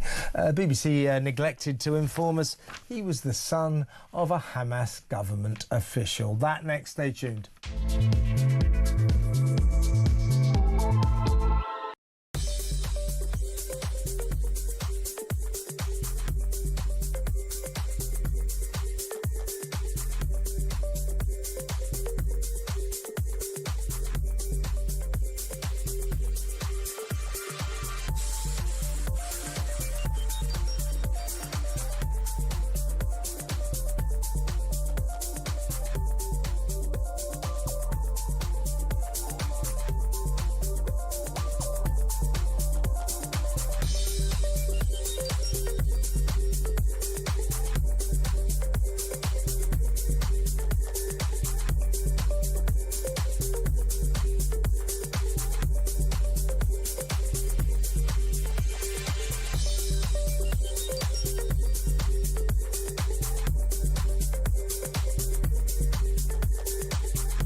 across the UK. On DAB+, on your smart speaker, on your smart TV, and on your side. This is Talk. Welcome back. Now, the BBC, a few scandals. I mean, that seems to be the norm for the state broadcaster these days. They just stumble from one scandal to the next. We've had a hell of a week of it. Obviously, there was the BBC report, the annual report this week. We've had the sacking of Greg Wallace and John Turode, both of whom made the crime of being white middle-aged men. No, they apparently are charged with a lot of other offences as well. So they were sacked by MasterChef. The annual report included the Director General Tim Davies' admission that the Gaza documentary starring that kid who was the son of a Hamas government official, the Deputy Agricultural Minister, since you ask. They didn't mention that. He said that was a serious breaking of the BBC editorial guidelines. So they admitted they were totally wrong there. Plus, you've got Bob Villan, of course, the Glastonbury debacle. We've still got Gary Lineker going on. Don't forget Hugh Edwards, and we could go back to Jimmy Savile. Why on earth do we give this organisation any money at all? They couldn't organise a booze up in a damn brewery. See the way I managed not to swear there? Good, aren't I? Right, well, here they go again. This is probably this is among the worst of the lot. Now, going back to that Gaza documentary. This was a few months back, wasn't it? So they put it on the telly.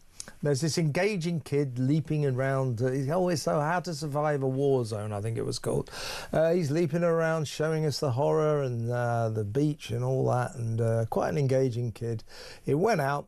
And what the BBC didn't tell us was that he was the son of a Hamas government official, the Deputy Agricultural Minister. When that came out, oh, so sorry, we made a mistake. They didn't even pull it down for a while. Eventually they pulled it down and they admitted they can never show that again. A lot of people at the BBC go, oh, why did we capitulate to the right-wingers? No. Not quite sure that was the line that they should have gone down. Anyway, the head of news there is someone called Deborah Turness, notorious for being useless. She's called the Chief Executive Officer of BBC News. Here she is on a video. This is a staff call about the Gaza documentary, which the BBC now admits broke the impartiality rules. Take it away, Deborah.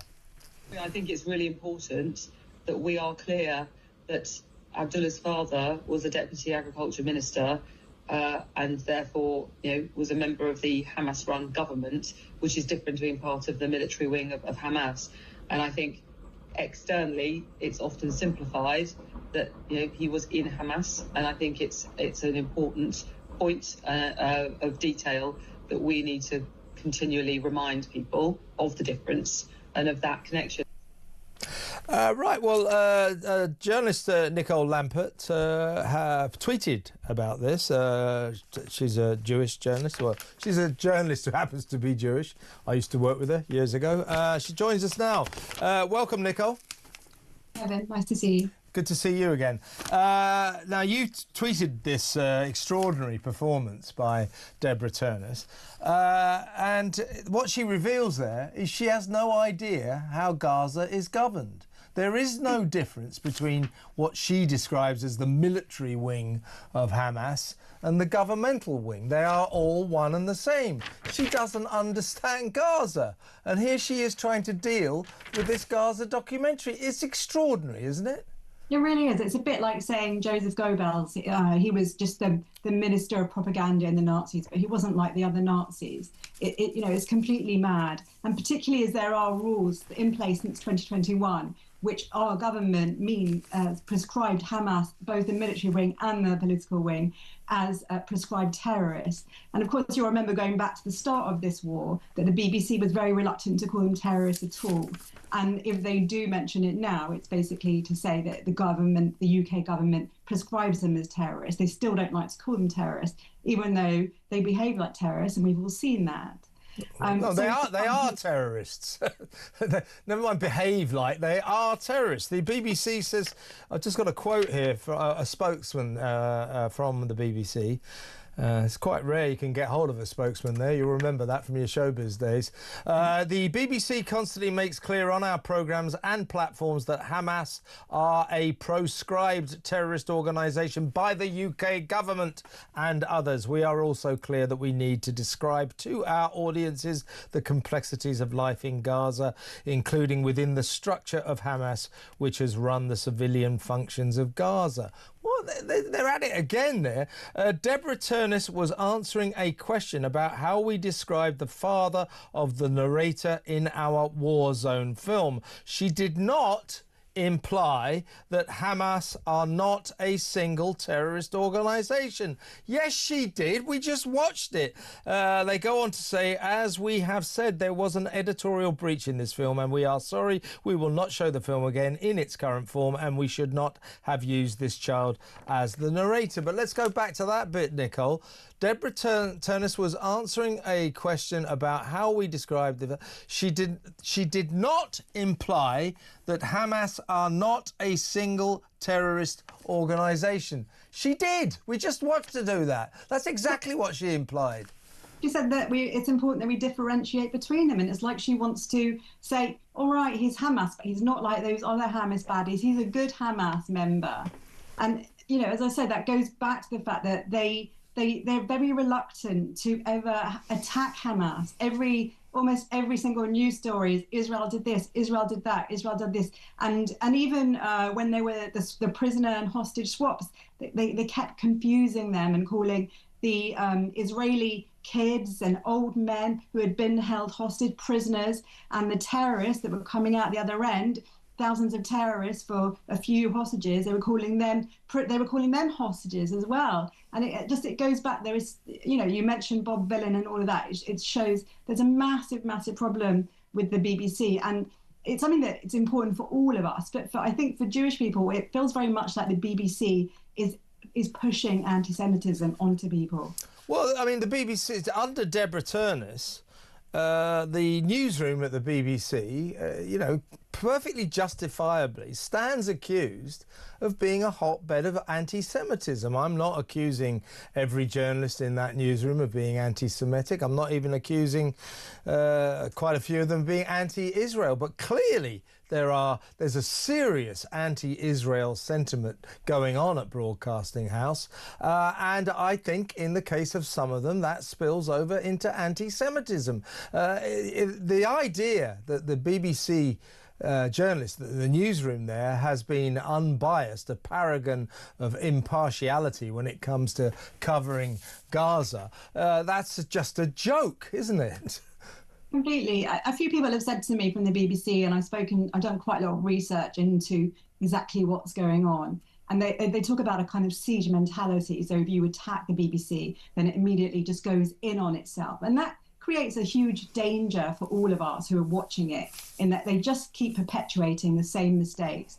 So in terms of anti-Semites, so this answer that she gave, it was in response to a BBC journalist, and they work out of Egypt and out of London. And some of them have been absolutely anti-Semitic, saying things like Hitler was right on their social media. And that is BBC journalists, and that gives us an idea of what's going on.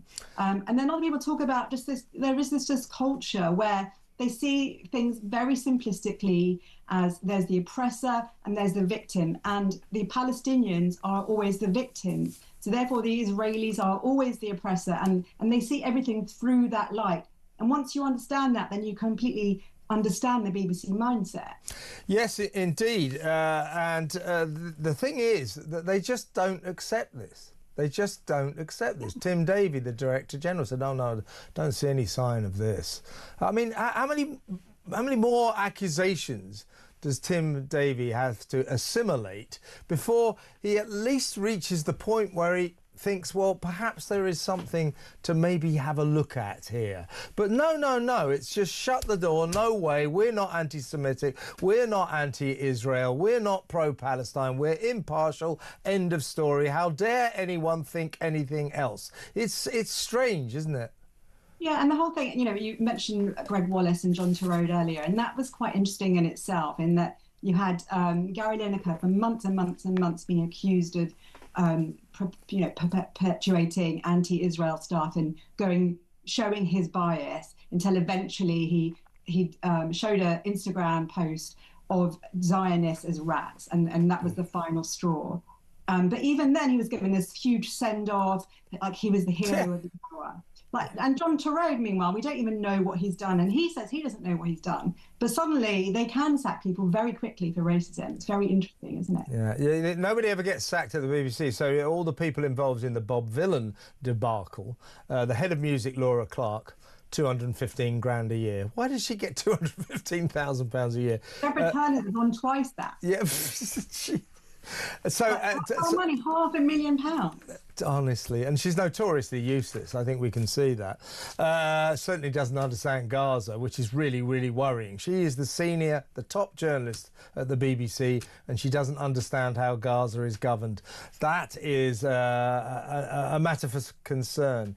But the head of music, Laura Clark, having screwed up Bob Vylan and Glastonbury, and I'm quoting the BBC, and a small number of other executives. Guess what their punishment was?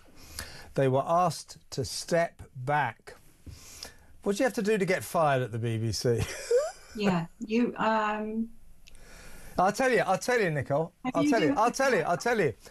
You have to be a working class white middle-aged bloke, like Greg Wallace or John Turode. Well, I mean, Greg Wallace, he kind of deserved it. Yeah, you and I know that. Yeah. But also, I think with Greg Wallace, I think what's quite interesting, and I'm just going off on a tangent slightly, like how many warnings did they give him? And it's just, they're just making the rules up as they go along. Sure. And we saw it with Strictly Come Dancing and all of that. We saw that with Hugh Edwards, where even after he was charged, they gave him £400,000. It's about sticking with your mates.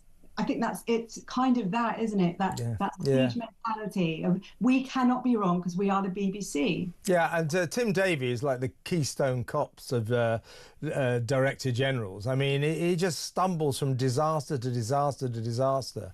I think he's unsackable, because if he hasn't been sacked so far for all the disasters he's presided over, he never will be.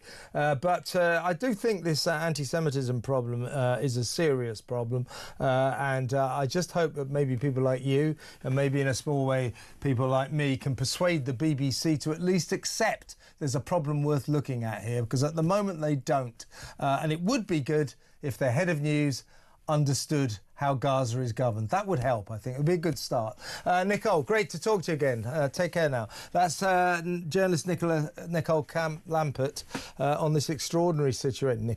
I'm not saying that. Nicole Lampert. She's an old friend of mine. I've known her for years. On this extraordinary situation that the head of news at the BBC doesn't know how Gaza is governed. What do you think of that? 03444991000. When we come back, it's the big question. We need to ask this. Why does the billionaire filmmaker Peter Jackson, the guy who made the Lord of the Rings movies, why does he want to bring back from extinction this bird called the moa? New Zealand bird.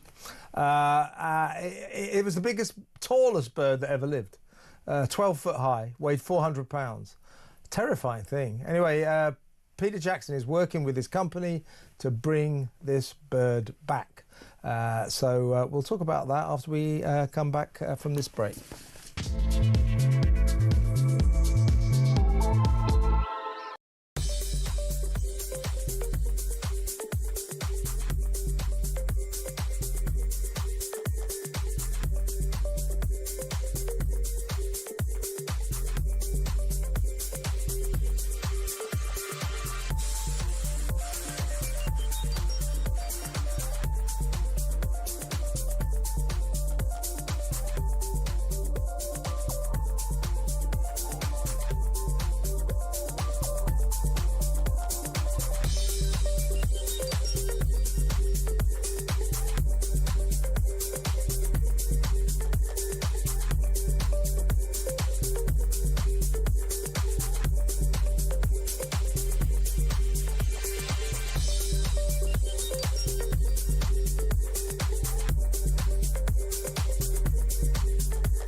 Is reform something you've thought about, JG? Look, I've been a member of the Conservative Party generally for 18 years, my entire adult life, tragic as that may sound. I've never felt so despondent and disheartened with the Conservative Party, but having been a member for that long, seen the good, the bad and the ugly, I really want to believe that at some stage we're going to fully acknowledge our mistakes, completely understand and empathise why some of my former colleagues, like Jake Berry, have chosen to go to Reform UK. And of course, at times, I've looked at things and thought it could be quite tempting. Across the UK, on DAB+, on your smart speaker, on your smart TV, and on your side. This is Talk. Welcome back. After the news, 9 o'clock news, in about 10 minutes or so, we're going to be talking about the bonfires of Northern Ireland. They have them every July the 12th. And these huge, the size of skyscrapers, they're built, they make wooden pallets that are really tall and they go up like a rocket. Anyway, the police are investigating one of these bonfires because it had an effigy of a small boat migrants, and it said stop the boats, and then it said veterans over migrants underneath it. The police, local police there, are investigating this as a hate crime. Why is that a hate crime? I'll be asking that question after the news. Now, first off, let's talk about bringing, Jurassic Park, bringing back dinosaurs from extinction.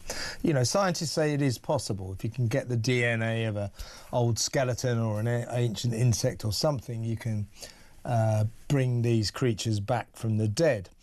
Now, there's talk they're trying to do it with a dodo, last seen in 1662 in Mauritius. The famous big-beaked bird, flightless bird.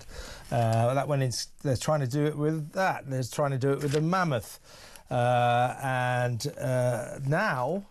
the filmmaker, the Lord of the Rings director, Peter Jackson, New Zealander, he's worth more than £1 billion. He's made so much money. He's teaming up with a company called Colossal Bioscience. It specialises in this. He wants to bring back a bird called the moa.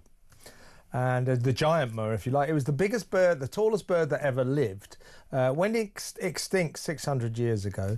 It was 12 feet tall, covered in feathers, and weighed 400 pounds. Massive, great monster of a bird. I wonder why he would want to bring that back, because he'd probably terrify the hell out of most of us with that. But I just think the whole concept of this company and the bringing back from beyond the grave, the extinction grave, if you like, is quite interesting. Let's talk to paleontologist Cassius Morrison. Hello, Cassius. Hi, thanks for having me. Thanks for coming on. What do you think? In terms of, this company, they say they brought back from extinction the dire wolves, and that was immediately questioned and said these aren't really dire wolves, they're crossed with all sorts of other kinds of wolves. But they want to bring back the woolly mammoth, the dodo, and the thylacine, which I think was the Tasmanian tiger, wasn't it? So they want to bring back those. The Tasmanian tiger, I think, went in about 1934, the last one. But anyway, now Peter Jackson is keen to work with this company to bring back this massive giant moa bird. It will be interesting, but why do you think do you think that's a valid project? Do you think we should be doing this sort of thing, or are we playing, with God's work here? I think that's a really interesting question, and I think we can take it from two angles. One, we do have a current biodiversity crisis with many large animals going extinct, so scientists want to do what they can to help prevent the further sort of biodiversity loss. Yeah. But I think we also need to recognise that, from my understanding, Colossal is a private company, and what private companies can do may be different, and they may have more funds compared to, say, government. And therefore, even though many would argue, and probably rightly so, funds should go into preserving living creatures that are on the brink of extinction. Right. A private company can do what they like with their funds within the bounds of the law. Yeah. No, I'm not questioning their ability to do this, or their ability to do it as a private enterprise. They can do what they like, I guess.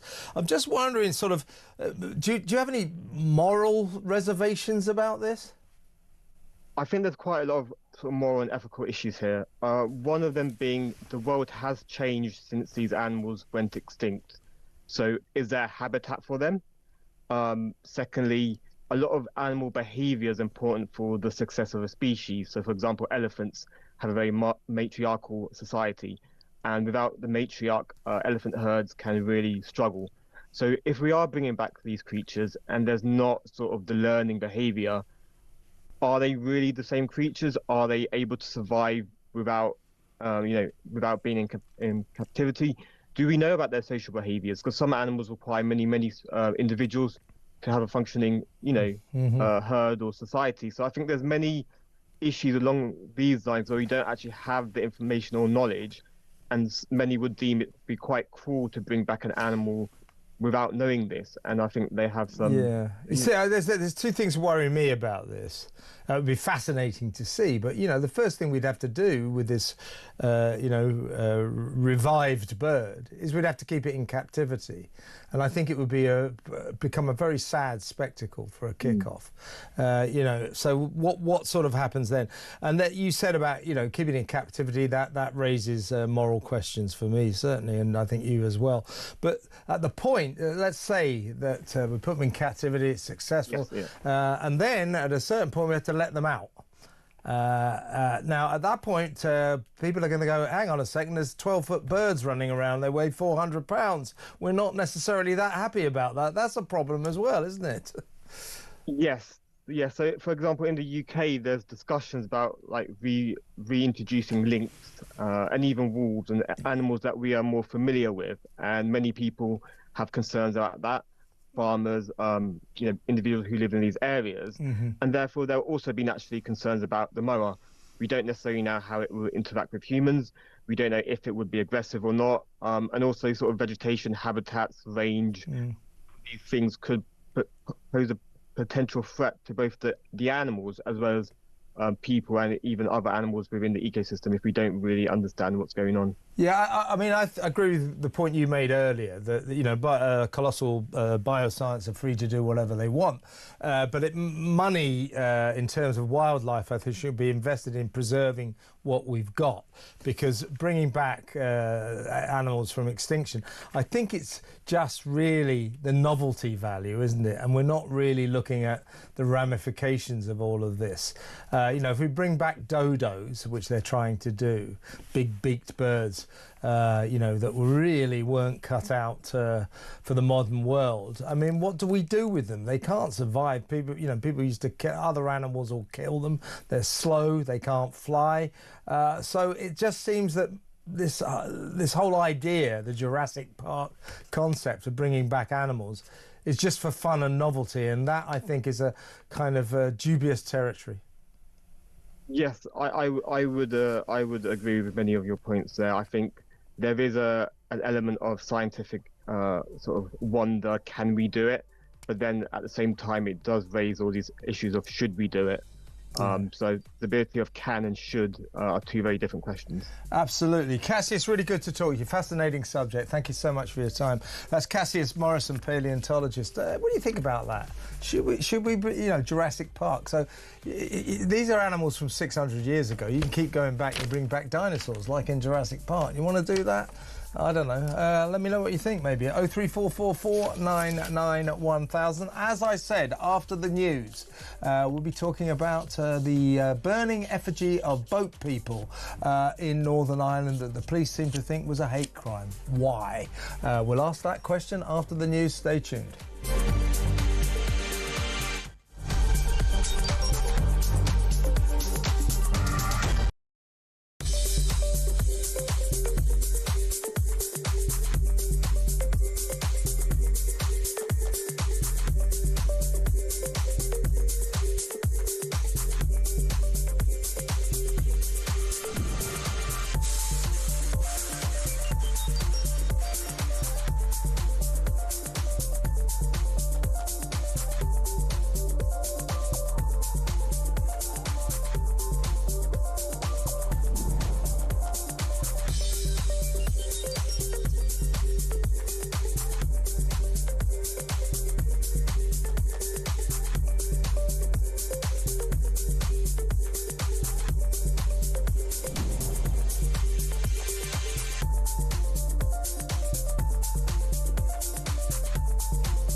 UK. On DAB+, on your smart speaker, on your smart TV, and on your side. This is Talk.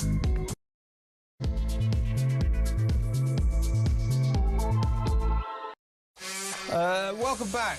Now, let's talk about Northern Ireland. Last week, July the 12th, in Northern Ireland, they had this sort of Festival of the Bonfires.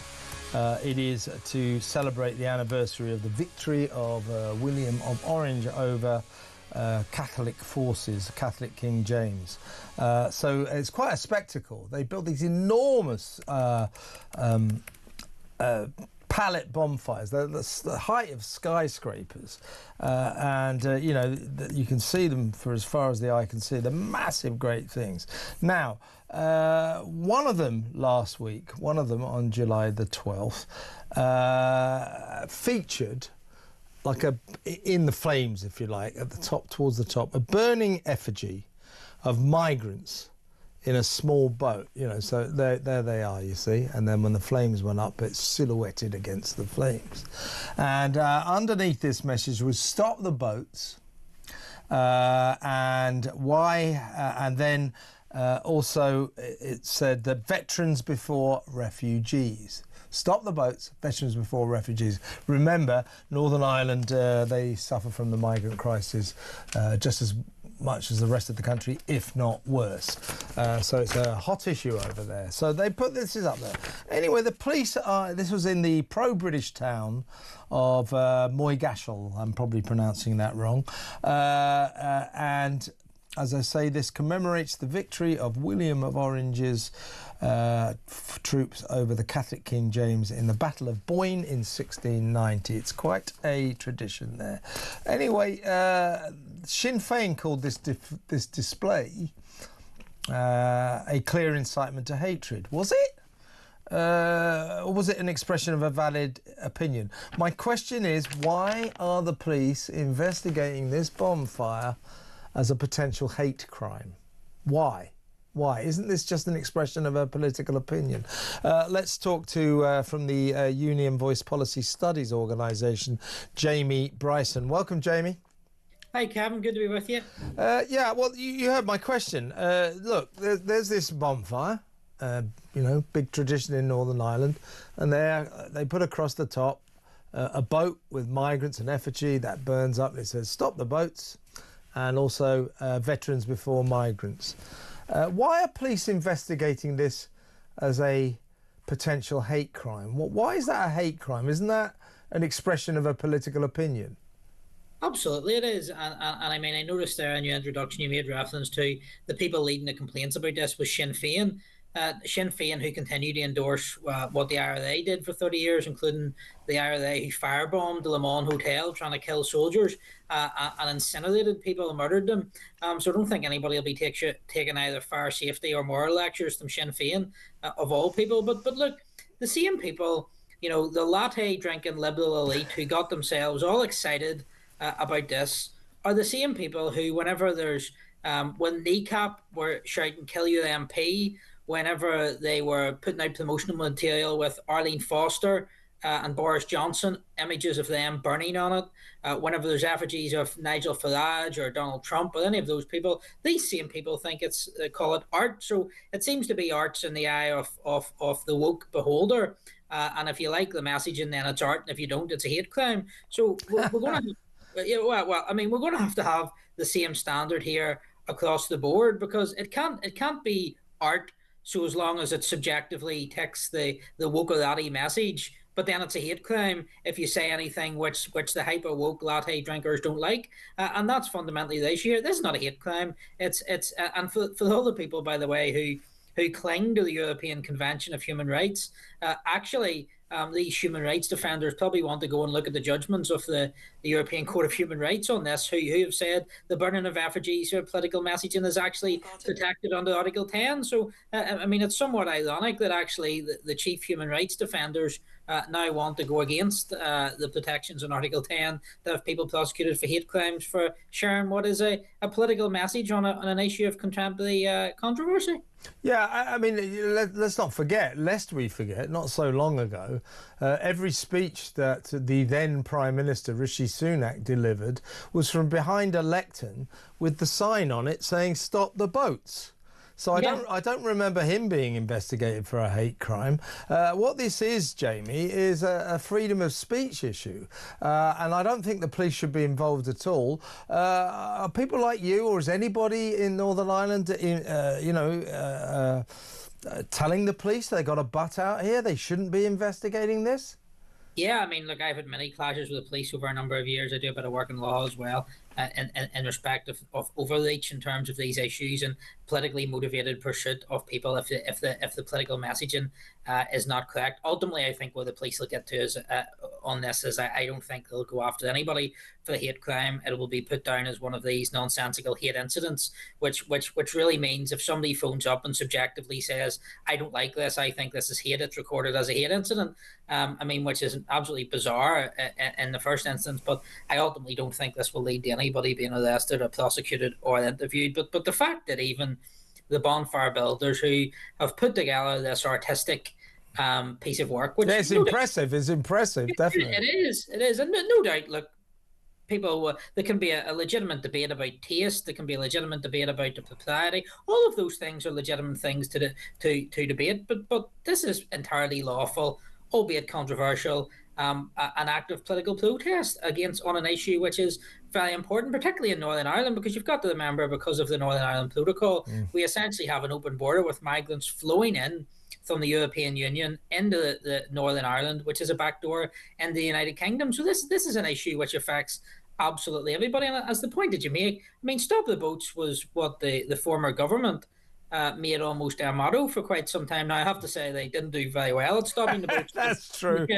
They didn't actually stop any boats, but nevertheless, they weren't prosecuted for hate crime. I mean, what next? Are we going to start prosecuting people for a hate crime for burning Guy Fawkes? I mean, where does this nonsense end? I totally agree with you, Jamie. Tell us a little bit about the migrant crisis in Northern Ireland. As you say, it's the backdoor entrance that quite a few foreigners use to get into the UK from Southern Ireland and other methods. Recently, of course, in Ballymena, the migrant influx, if you like, triggered some problems insofar as two Romanian young men, 14 years old, I think they were, migrants, ended up in court charged with the alleged rape of a local girl. They were 14 years old, but of course the local community, I don't know, we mustn't go into whether or not those people were guilty of that crime, but the mere fact that they were charged with it triggered some very heightened emotions in the local community, and there were 5 nights of riots. So is it the case that across the province people are very concerned and anxious about the magnitude of your migrant crisis?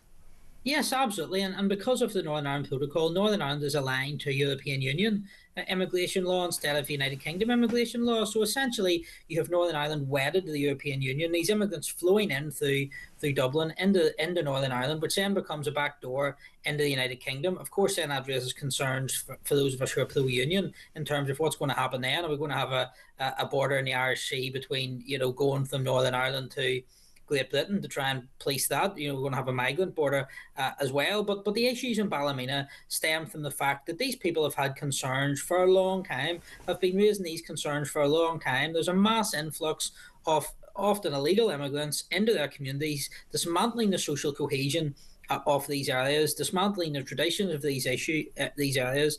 And there's people who come to the United Kingdom, who come to Northern Ireland, who want to be part of our communities, who want to mix in, who want to adopt our traditions. And that's great. And those people are very welcome, and they come and they contribute. But let's not deny it. We have a mass influx of people who bring foreign ideologies, who are hostile to our way of life, our traditions, who've no desire to either work, to contribute, or to mix in. And these people bring with them problems.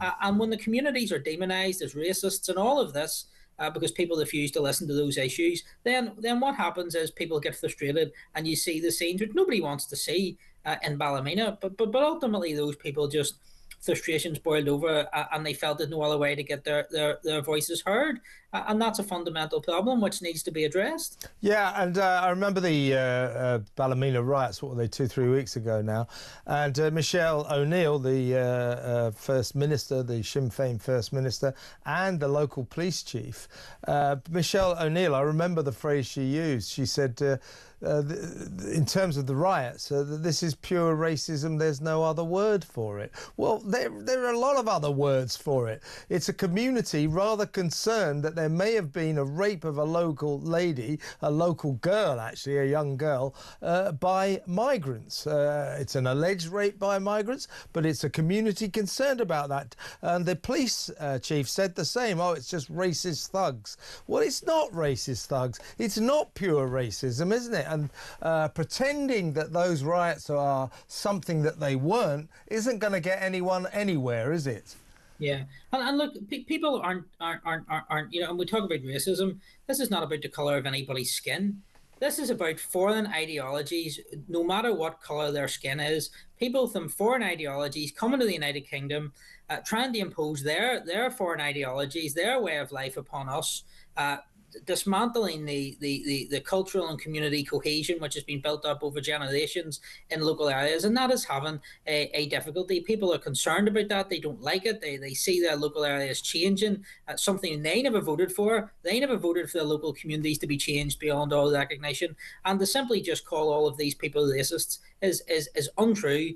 It's unfair, and as a matter of fact, it only fuels the resentment and anger which many people actually feel in respect of these issues. And again, I make the point, many people come here, contribute. We have a great Filipino community in Northern Ireland who've come here, who work as nurses, who play an important part in our community, adopted our traditions, and that is fantastic, and everybody mucks in together. What we're talking about here is foreign ideologies who come here and try and live their way of life in our country. I'm sorry, if you're a guest in somebody else's country, you adapt to the traditions of that country or go back to where you came from. And that's just as honest and as blunt as I put it. If I go to a Muslim country, it's incumbent upon me to respect their traditions, to respect their religion, and not to go there and impose my way of life upon them. In the same way, when foreign ideologies come to the United Kingdom, number one, they should come here legally. But when they come illegally, even worse,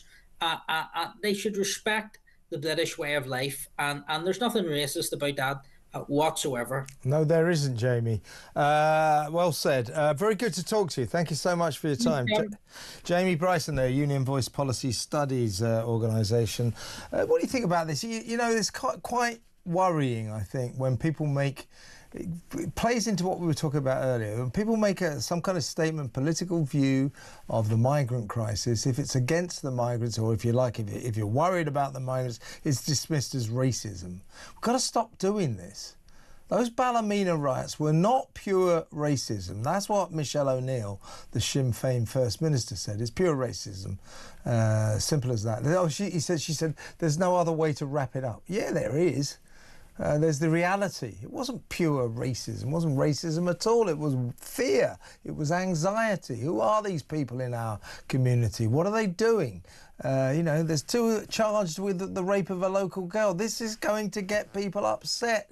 Can't keep calling everyone racist because they're worried about this ongoing invasion of asylum seekers, which is culturally changing this country. This country is changing. And it's down to generations or 15 years of absolutely appalling politicians who just imposed this on us. Your thoughts? 03444 991 1000.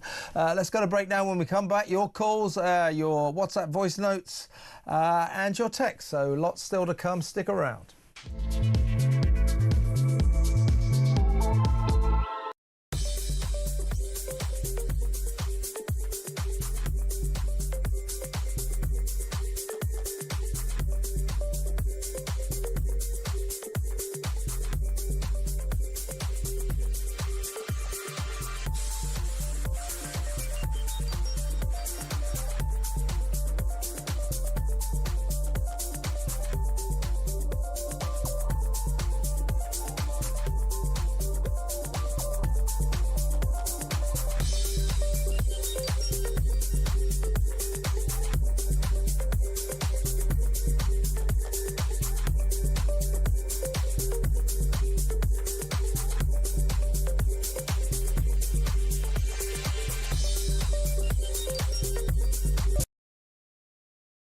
This is an example of yet again where the British government, at the time, the Conservative government, and we know the Home Secretary was Suella Braverman, the Immigrations Minister was Robert Jenrick. You know, and here they are. They've been named and they've been shamed today for allowing this to go ahead. Yes, there was a super injunction. Why didn't they resign over this issue? You know, the fact is that this went on under their watch. There's no vetting of these people that are coming in.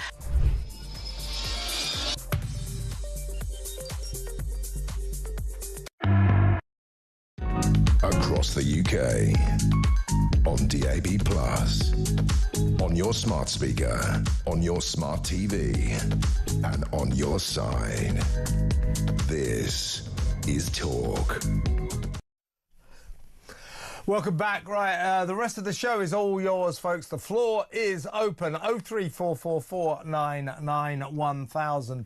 I guess there's only one real story in town, or you might want to give me a call about the return of the giant moa bird, 12 feet high, 400 pounds. They might be bringing it back from extinction, but you'll probably prefer to call me on the secret Afghan airlift, the many thousands of Afghans who've been secreted into this country under the cover of a news blackout brought in by a super injunction taken out by this government.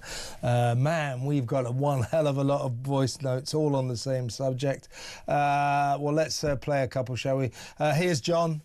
Hello, Kev. This whole cover-up thing with the MPs, this just highlights to me and many others, it's no wonder we don't trust any MPs anymore. All they do is lie to our faces, especially this mob that's in power at the moment. It's just blatant lies now. And where will it end? It is blatant lies. We've been lied to now officially. We found out yesterday for nearly 2 years since they took out that super injunction. They're lying. You know, they're pretending this wasn't going on. You know, maybe 25,000, maybe we might end up with 40,000 Afghans who, until yesterday, we knew nothing about being airlifted into this country, secreted out of Afghanistan into this country, and they kept it a secret. In other words, they lied to us. Lied and lied and lied. Unbelievable. Let's have another one. Again on the Afghani migrants. This is Jamie. Kevin, why aren't our soldiers who have served in Afghanistan around the world given benefits for the rest of their life? They've helped the country just as much, I'd imagine more. Well, a great point. That's exactly right. I mean, among the many things that I find, well, I'm sure you do too, really enraging about all of this, is that these migrants who've come here, you know, they've gone to the top of the housing queue. So they're going to get social housing, council houses, all that. And right over British citizens who've been waiting for years. So vaulting over them, they get the houses. They've also been told that they get welfare for life. So if they want to get a job, it's up to them. But they don't have to work. They can either go and get a job, or they can while the rest of their lives away with us paying for them. And as James just quite rightly said, what about our veterans? The veterans who fought in that war, the brave veterans who fought in that war, too many of them are on the streets homeless. What are we doing to help them? Why aren't we giving them these social houses? Why aren't we giving them welfare for life instead of these foreigners? 03444991000. Let's go to the phones. Let's talk to Laura Jane in Hampshire. Hello, Laura Jane. Hi, good evening. I'm thinking that this is possibly even more of a convoluted lie than we're thinking. I'm wondering whether the person who leaked it was put up to it, and the reason for that was because they wanted to sneak all of these in under the radar, get the super injunction so that none of us would find out.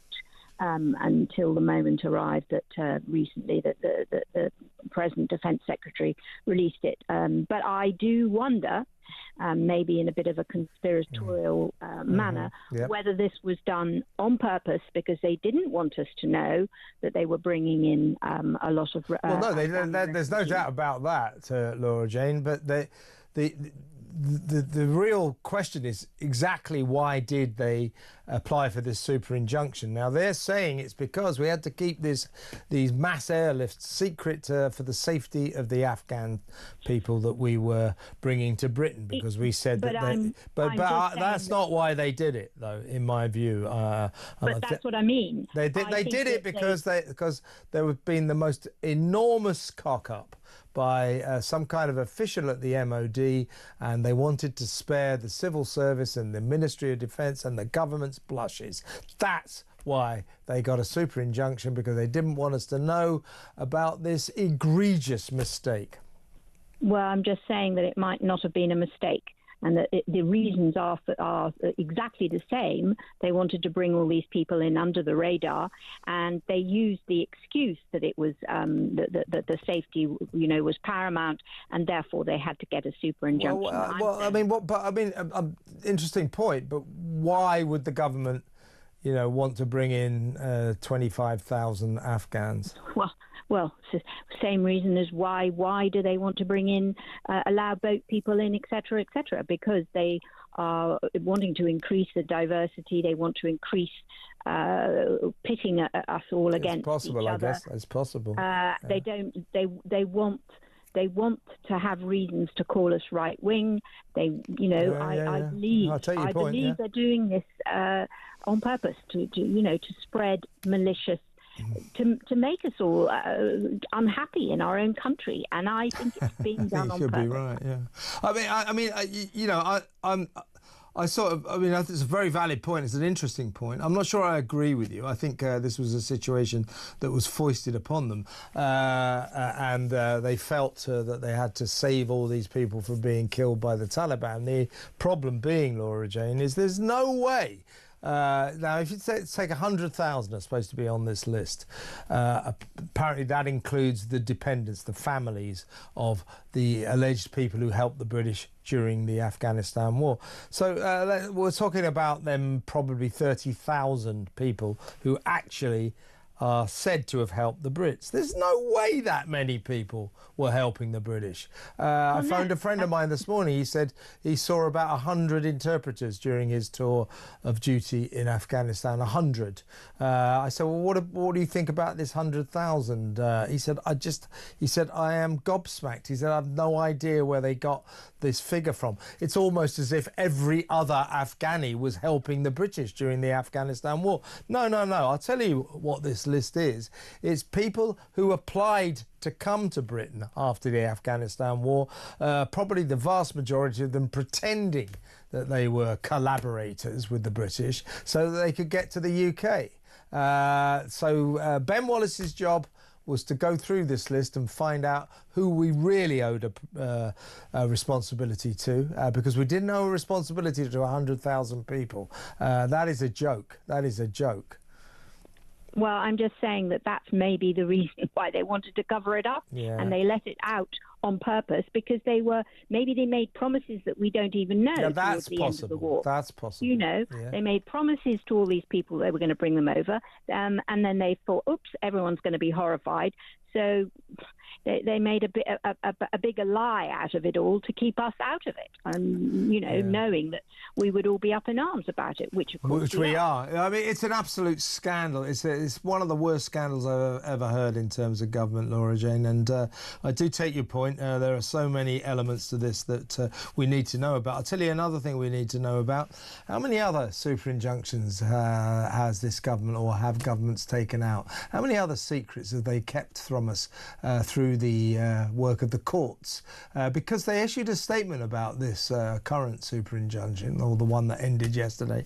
They said this was the first and the longest ever government super injunction. In other words, what does that mean? That implies there are others. We need to know about them, and we need to know about them fast. Laura Jane, interesting point. Thank you very much for ringing. Keep in touch. Laura Jane in Hampshire there. Let's go to another WhatsApp voice note, shall we? Let's take Carl on the Afghani migrants.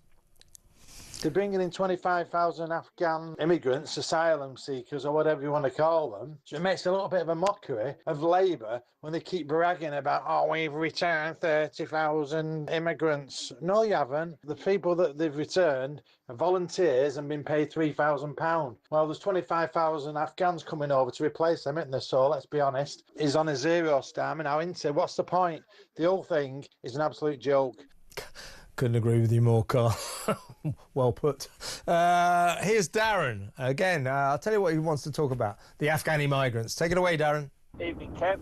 Your passion does you proud again, mate. Calling it as it is. We should have took in every Afghani that was press ganged, forced, at gunpoint, blackmailed, whatever, to work for the British Army. Everyone that was forced to. The ones that weren't forced, paid, who did it voluntary, we shouldn't take them in. There you go.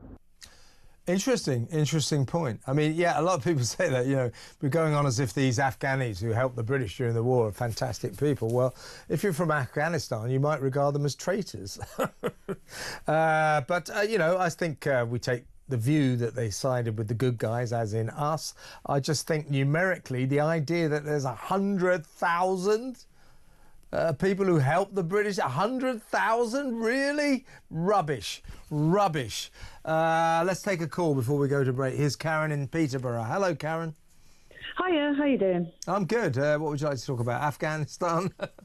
Well, actually, I work with a guy who's Afghanistani. He's been helping people out with asylum claims. He actually works as a teacher here in the UK now. Okay. And he was saying that a load of people disappeared when we had the original flight.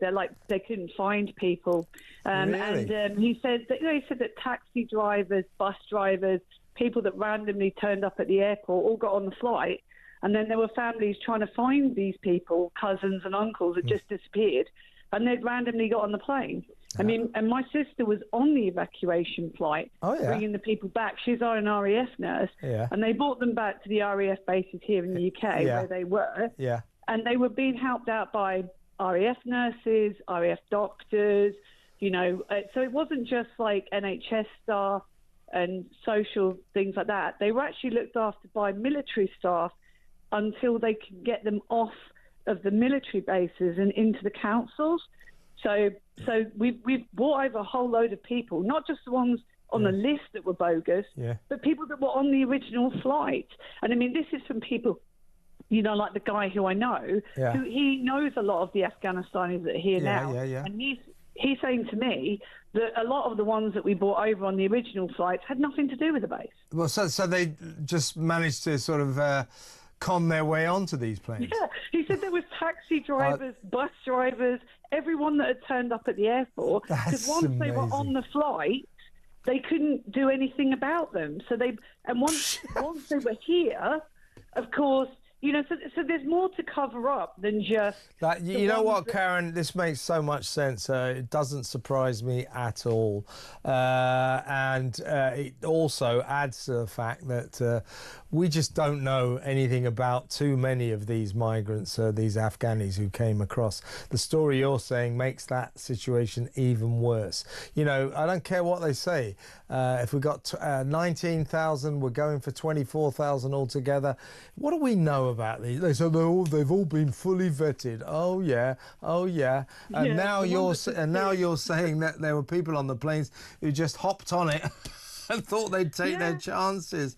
Honestly, people like my sister, who's RAF staff, you know, they did the absolute best for the people that were there. Of course. And there were people on the flights who legitimately were families who were at risk. You know, people should with it. I'm all for that. Yeah. But there were a lot that weren't. Yeah. I mean, it's like I say, Karen. You know, there were people who were interpreters, translators, various people who worked with the British during the Afghanistan war, Afghanis, who we have a responsibility to help, to save, to bring to this country, to keep them safe from the Taliban. Definitely, no doubt about that. But you're telling me there were 100,000 of them? No way, and no there's way. And random- now you're saying that basically the planes on the runway, taxi drivers were just nipping on, say, right, I'll have some of this. It doesn't surprise me, and this story gets worse and worse and worse. Karen, thank you very much for that information. That was fascinating. Thank you. Call me again. Karen in Peterborough. Let's go to break now. More callers, more WhatsApp voice notes. We've got a hell of a lot tonight when we come back. Stay tuned.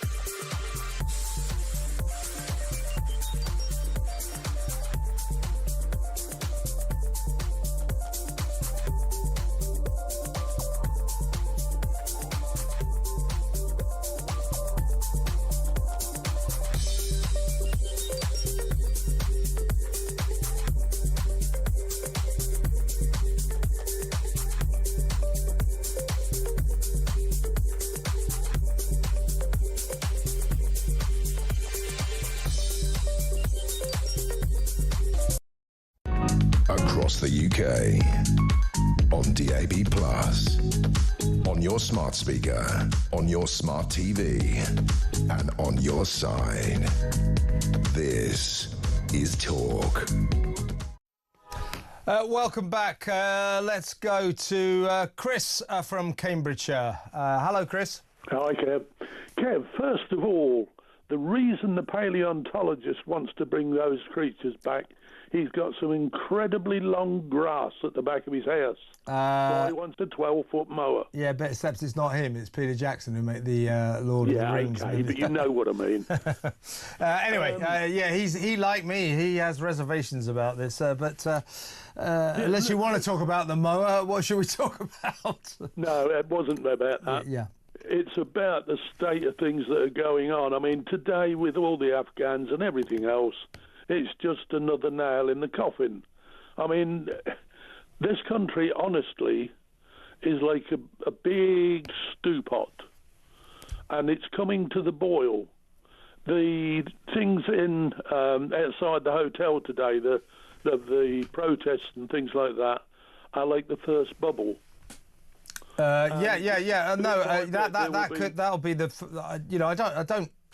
Say this with any relish, and I hope it doesn't happen. I but I think what's happening in Epping, or what has been happening in Epping, it's just the beginning. Will be the beginning. And people finding out today about this Afghani situation, this appalling situation, where the government saw the fire. Yeah, people are going to be enraged by this. There may be trouble ahead, Chris. Absolutely. And this is what's going on. Day by day, the actions of this government are stoking the fire. Yeah, I mean, don't forget, it was the Tories are responsible for this Afghani mess. Yes, but Labour carried it on. It didn't just carry it on. If you check back, when it occurred, Starmer was involved. Well, he's apparently told when he became Prime Minister.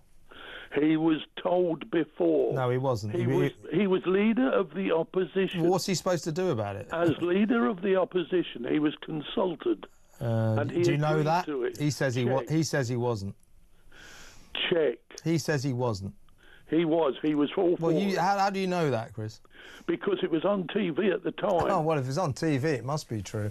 No, I mean, it doesn't really matter. It doesn't really matter. That they're dropped in trouble. It doesn't really matter. He's the leader of the opposition. He couldn't have done anything anyway. Now, whether or not he knew before, when he came to power, when he became the Prime Minister... He still kept it quiet. Yeah, well, that's the point. That's when it becomes relevant. He's done nothing for a year, and he's known about it definitely since he was the Prime Minister. Let it build up to use it as a weapon. Oh, yeah. Do you think he's that clever? Let me tell you. He's stupid. Yes, he is. That's the problem with our Prime Minister, Chris. He's stupid. Don't fall for any of this crap that he's a very clever man and he's working it all out and, he's undermining Britain. He's got a plan. He's a man with a plan. He's not. He's an idiot. He's an idiot. And therein lies our problem. There's an old saying. Yeah. A little intelligence is dangerous. Yeah, well, he hasn't got any, so don't worry about it. If he had a brain cell, it'd die of loneliness. Yeah, exactly right. Luckily, he doesn't have a brain cell, so no loneliness issues in his skull. But yeah, I mean, to be serious,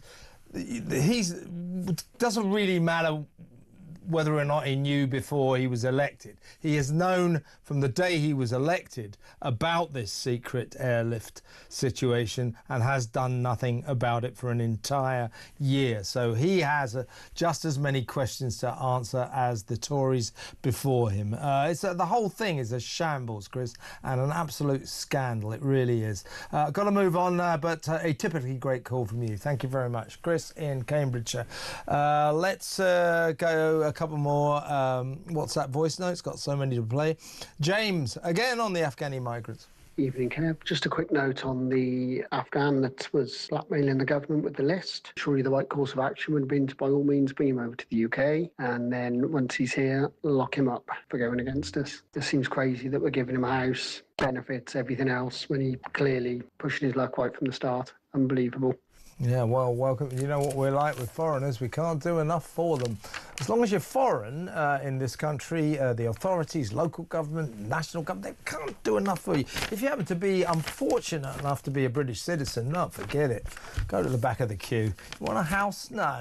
Keep waiting. We've got some Afghani migrants to put into these houses. Go away.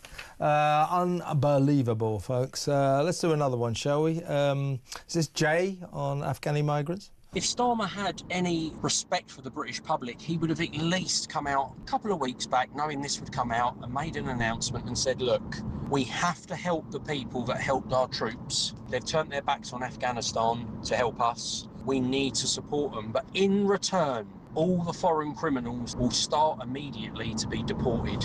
In return, we will be deporting, up to another 10,000 out of the hotels. That way, the alleged 24,000 coming in, we're getting rid of the 23, the one in, one out policy, you see. It would have softened the blow, and there would have been a bit of honesty from him. But they've just lied and kept it secret, the Conservatives and Labour. I'm sorry, but them parties, they're done. Well, I think you're right there, Jay, but one thing I would say, when you talk about the responsibility we had to those who helped us during the war, yes, I totally agree with that. The thing is, I don't believe there were 100,000 of them. I don't believe there were, say, 40,000 of them and their families. So even if you say the 100,000 includes the dependents of those who helped us, that means that adds up to about 20 to 30, maybe 40,000 people helping the Brits during the Afghanistan war. That's not true. There's no way that's true. We've been airlifting in way too many people on this because the government couldn't be bothered to look into who really deserved sanctuary in this country. Therein lies the disgrace of it all. Let's go back to the phones. Let's talk to Bruce in Glasgow. Hello, Bruce. Hello, Kevin. Kevin, just for interest, I've been hearing all day about the population explosion in Great Britain and how we're the most populated country in Western Europe. Now, that's not strictly accurate. What is then? What's the most populated country? If you take the landmass of Scotland minus the islands, it's approximately 2/3 that of England. Now, in England, there are over 60 million people. In Scotland, there are 5.5 million people. Yeah. So the most populated country in Western Europe is England. And for that reason, I feel very sorry for my friends south of the border. That's a good point. I mean, if you go to the Highlands, there's hardly anyone there, isn't there? But what we're talking about is the United Kingdom, if you like, in which we have managed to cram 70 million people that we know about. When I was a kid, it's a few years ago, the population of this country was 55 million. It's now 70 million and rising and rising and rising. And they think there may well be at least 10 million people we don't know about living here. So it could be there's 80 million people in this country. Given the size of these islands, that is a very crowded country indeed. Yep. Exactly, Kevin. But as I say, I repeat, only 5.5 million people up here, and the local authorities up here are very, very strict on taking migrants into hotels and houses. And are they? Are they? I bet they're not. Yes, they are. No, it's Scotland. I bet they're letting the millions of them in. That 5.5 million. You trust your government to be very strict about this, do you? Well, I wouldn't trust your government as far as you could throw them. Okay, you know what I'm was saying? the point, anyway. Bruce, really good to talk to you. It's a good point you make. It's not overcrowded in Scotland. Bruce in Glasgow there. Let's take a WhatsApp voice note before we go to break. Kieran on the state of the country. Hey Kevin, you can guarantee yourself one thing, this won't stop. The government will never stop lying to us. The previous government never stopped lying to us. They are the same, and God forbid if they try to change the rules or make things difficult for people to cast their vote. But we'll give them a couple of years and then we will go to the ballot and we will vote them out, all of them, every single one of them out forevermore. I think you're right, Kieran. I think people are getting furious. People are getting furious. I mean, what we're talking about here is the Tory government for 15 years, absolutely useless. And no mean feat. In came Labour. Even worse. I mean, we didn't think that was possible. This is successive government after government after government. Absolutely gormless. Absolutely useless, and the people are sick of it. You know, can't we have some competent people? What happened to competent politicians? What happened to good politicians? Why are they all so useless now? Why are they all such liars now? They didn't used to be liars. They're liars now. Let's go to break. When we come back, more of your calls, more of your WhatsApp voice notes and more of your texts.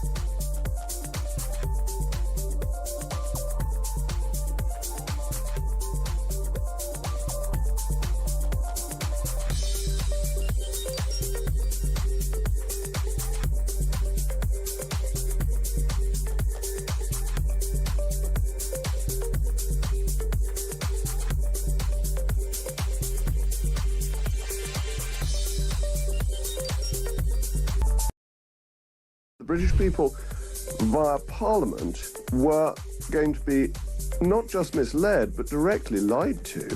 And the costs that were suggested to the court, £7 billion. Now, there is an ancient constitutional principle that money is not raised and spent in this country without the approval of the House of Commons. Yeah. £7 billion is a lot of money to spend secretly without letting anybody know. It is.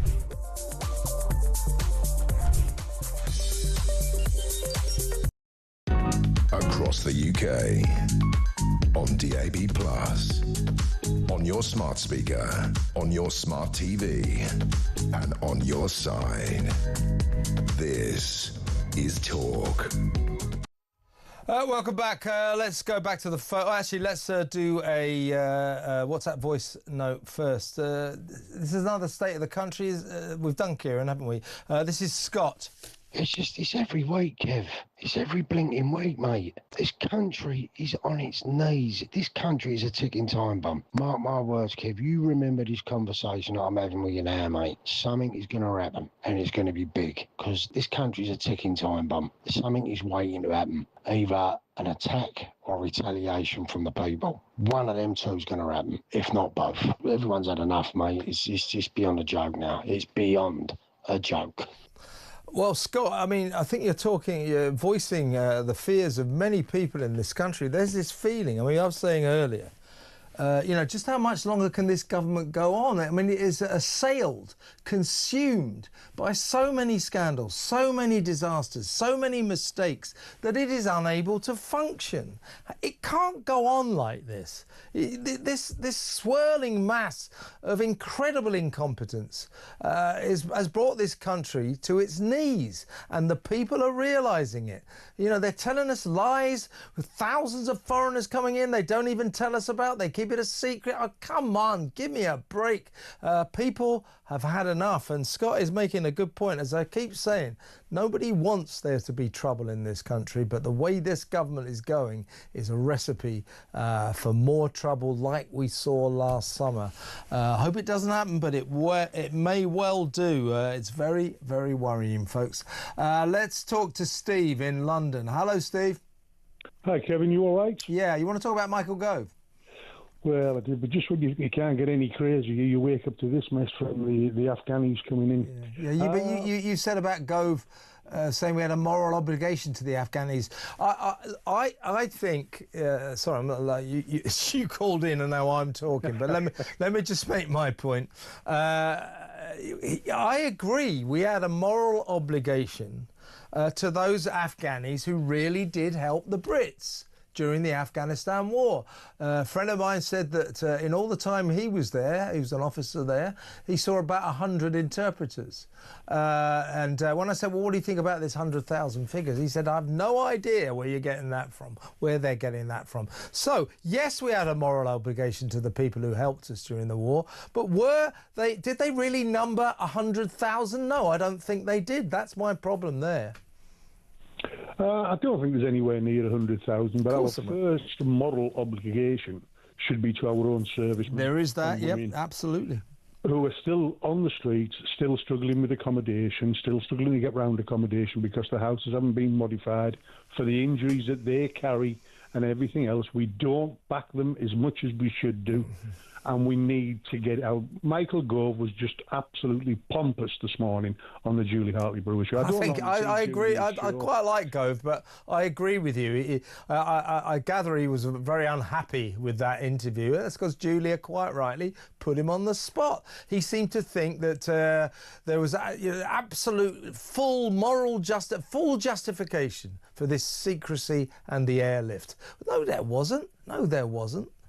But they've also got to take into context that we spent with the Americans, I'm not sure if there was any other NATO troops out there, we spent 20 years in Afghanistan. We built them up an army, we trained them, the cost must have been astronomical, and within a fortnight they were gone. The Taliban literally walked back into Kabul. Yeah, what was it all for in the end? Exactly. Very good question, Steve.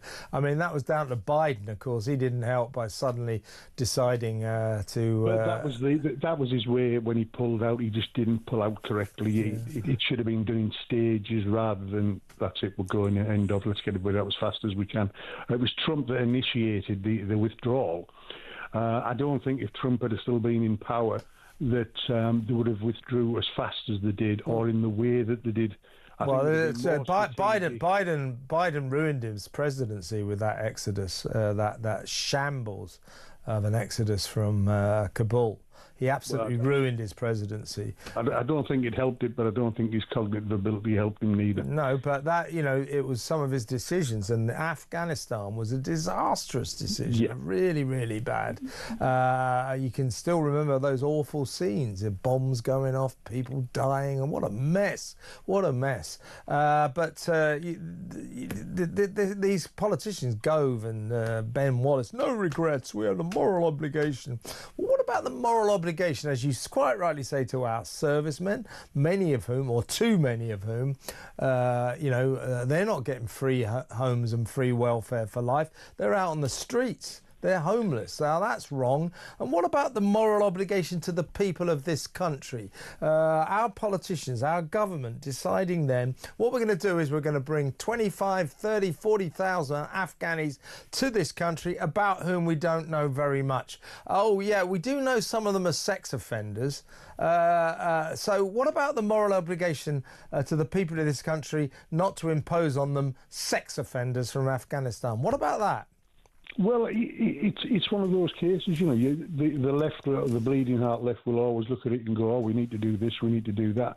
But I just look at it and go, "Well, how many people need to be murdered in this country? How many children need to be molested in this country?"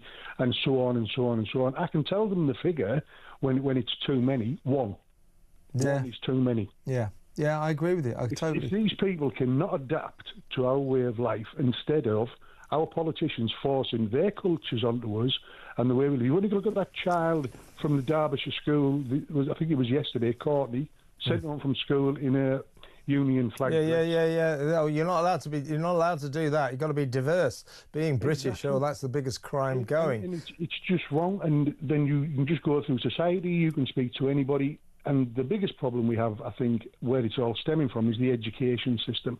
Yeah. They're being taught, all this anti-Semitism and everything else is coming out of the education system. Yeah, no. Our kids are being brainwashed by left-wing teachers who aren't particularly clever. It's extremely worrying. You know, the thing about that kid in the what was her name, Courtney, in the Union Jack dress, and the little speech she wanted to make about tea, Shakespeare, fish and chips, and the Royals. She was told, "Oh no, this is Diversity Day. You can't talk about Britishness on Diversity Day." So she was banned from that. And I was thinking, well, why is a school having a Diversity Day? What's that about? How about this? Teach them English, teach them maths, teach them history. Do what schools used to do when I was a kid. Teach you stuff. You know, not brainwash them with diversity days. It's really worrying, and what it'll prove is that apart from clever kids like Courtney, what we'll have coming up, Steve, is generations of brainwashed little woke lefties, which doesn't bear thinking about. They'll go straight into Keir Starmer's government, no doubt. Steve, good to talk to you. Thanks for the ring. Call me again. Steve in London there. Let's just take another WhatsApp voice note. We're really getting through them. We've only got a couple to go. This is Tony on Labour. Kev, why do successive governments behave like Father Christmas to anybody outside Britain? To give this impression that we have loads of money, when in effect we're virtually bankrupt. I just don't get it. Exactly right. Father Christmas to foreigners. That's what this country is. But we prioritise the wants and the needs and the desires of foreigners over the wants and the needs and the desires of indigenous British citizens. Seems to me a bit skewed. Why don't they look after us first? It really is bad. Let's talk to, of course, the great Georgina in London, who is fuming. I bet you are, Georgina. So am I. In what way are you fuming tonight? Oh, sweetheart, listen, I could sit and talk to you all night about every single subject you talked about, because, honestly, I hate watching soaps, Kevin. I hate it. I won't watch it because of the drama and the BS. And I actually feel like I'm living in one. It's absolutely ridiculous with everything that's going on. There's been zero due diligence with regarding these Afghani migrants who've come over to the UK. We don't know who's come over, and we don't know who's genuine and who isn't. You know, these people, if they'd all helped out, there's 100,000 of them coming over, that would mean that each soldier had 7 helpers. You know what, Kevin? This is ridiculous. Yeah, it's not 100,000. Georgina, let's do a bit of maths here. Also, this secret airlift that continues to this day, not so secret now, I guess, £7 billion it's cost. Now, this is a government that tried to save £1.4 billion by freezing pensioners to death, taking their winter fuel allowance away. It tried to take money from welfare claimants. That didn't work out so well. So it's been saying, oh, we have to save $5 billion off our welfare bill. We have to save $1.4 billion on the winter fuel allowance. But what they're not telling us is we can't find this money. We haven't got this money, but they can find secretly £7 billion to ship in a load of Afghani migrants. Absolutely. Well, this is boiling my blood, spending £7 million of the taxpayers' hard-earned cash on migration when the indigenous population are elderly, are freezing in the houses.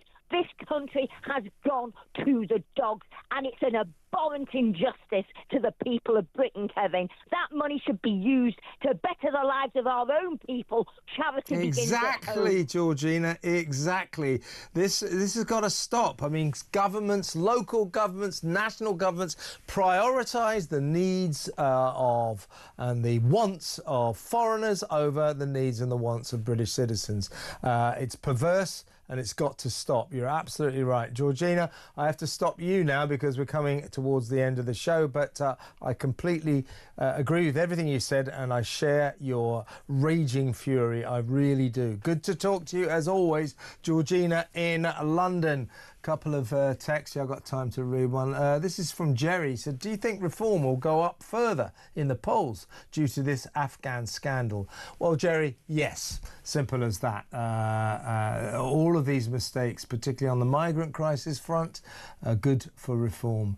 What have we got here? This is Ian. How many Afghans are the Americans taking? Peel it back. If it was America's war and we backed them up under the NATO umbrella.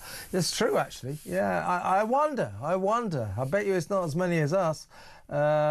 This is from Dan in Cardiff. I haven't read any of these, so God knows where it's going to go. Can I ask a silly question? Yes, you can, Dan. That's what this show is all about. Why are people who break into this country illegally entitled to any kind of legal help or even jurisprudence, due process or anything like it? They are not citizens. They are foreign criminals. Am I wrong? Keep up the great work. Yeah, I just don't know. I don't think we should give them lawyers. Very quickly, because she's been waiting, let's talk to Lisa in Cardiff. No, she's gone. We got rid of Cardiff. Okay,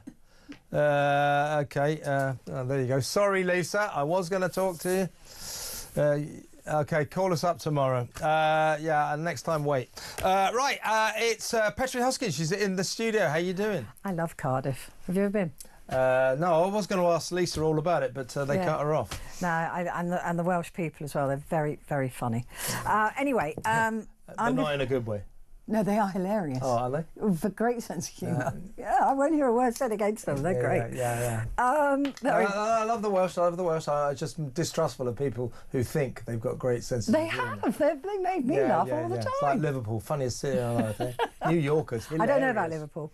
Yeah. But I'm heading to Scotland, actually, for something that now? Yeah. You got a show to do. That isn't in the least bit amusing. It's the Prevention of Domestic Abuse Bill in Scotland. There's a new bill being put forward. Basically, to get to the idea is to create a register for domestic abusers, like there are for sex offenders. Yeah. And it's quite controversial because a lot of people are saying, well, hang on a minute, we don't know what's caused the domestic violence, but a lot of people are saying, it doesn't matter. If you beat up your partner, whether it be male or female, then you should be on a register and you should have to give them their... I don't mind it at all either, no. And domestic abuse is massively on the rise as well. So I'm really, at midnight, I'm going to be doing that at 10, but at midnight as well, I want to really try and examine why. What is causing this rise in domestic abuse? Yeah, it's interesting.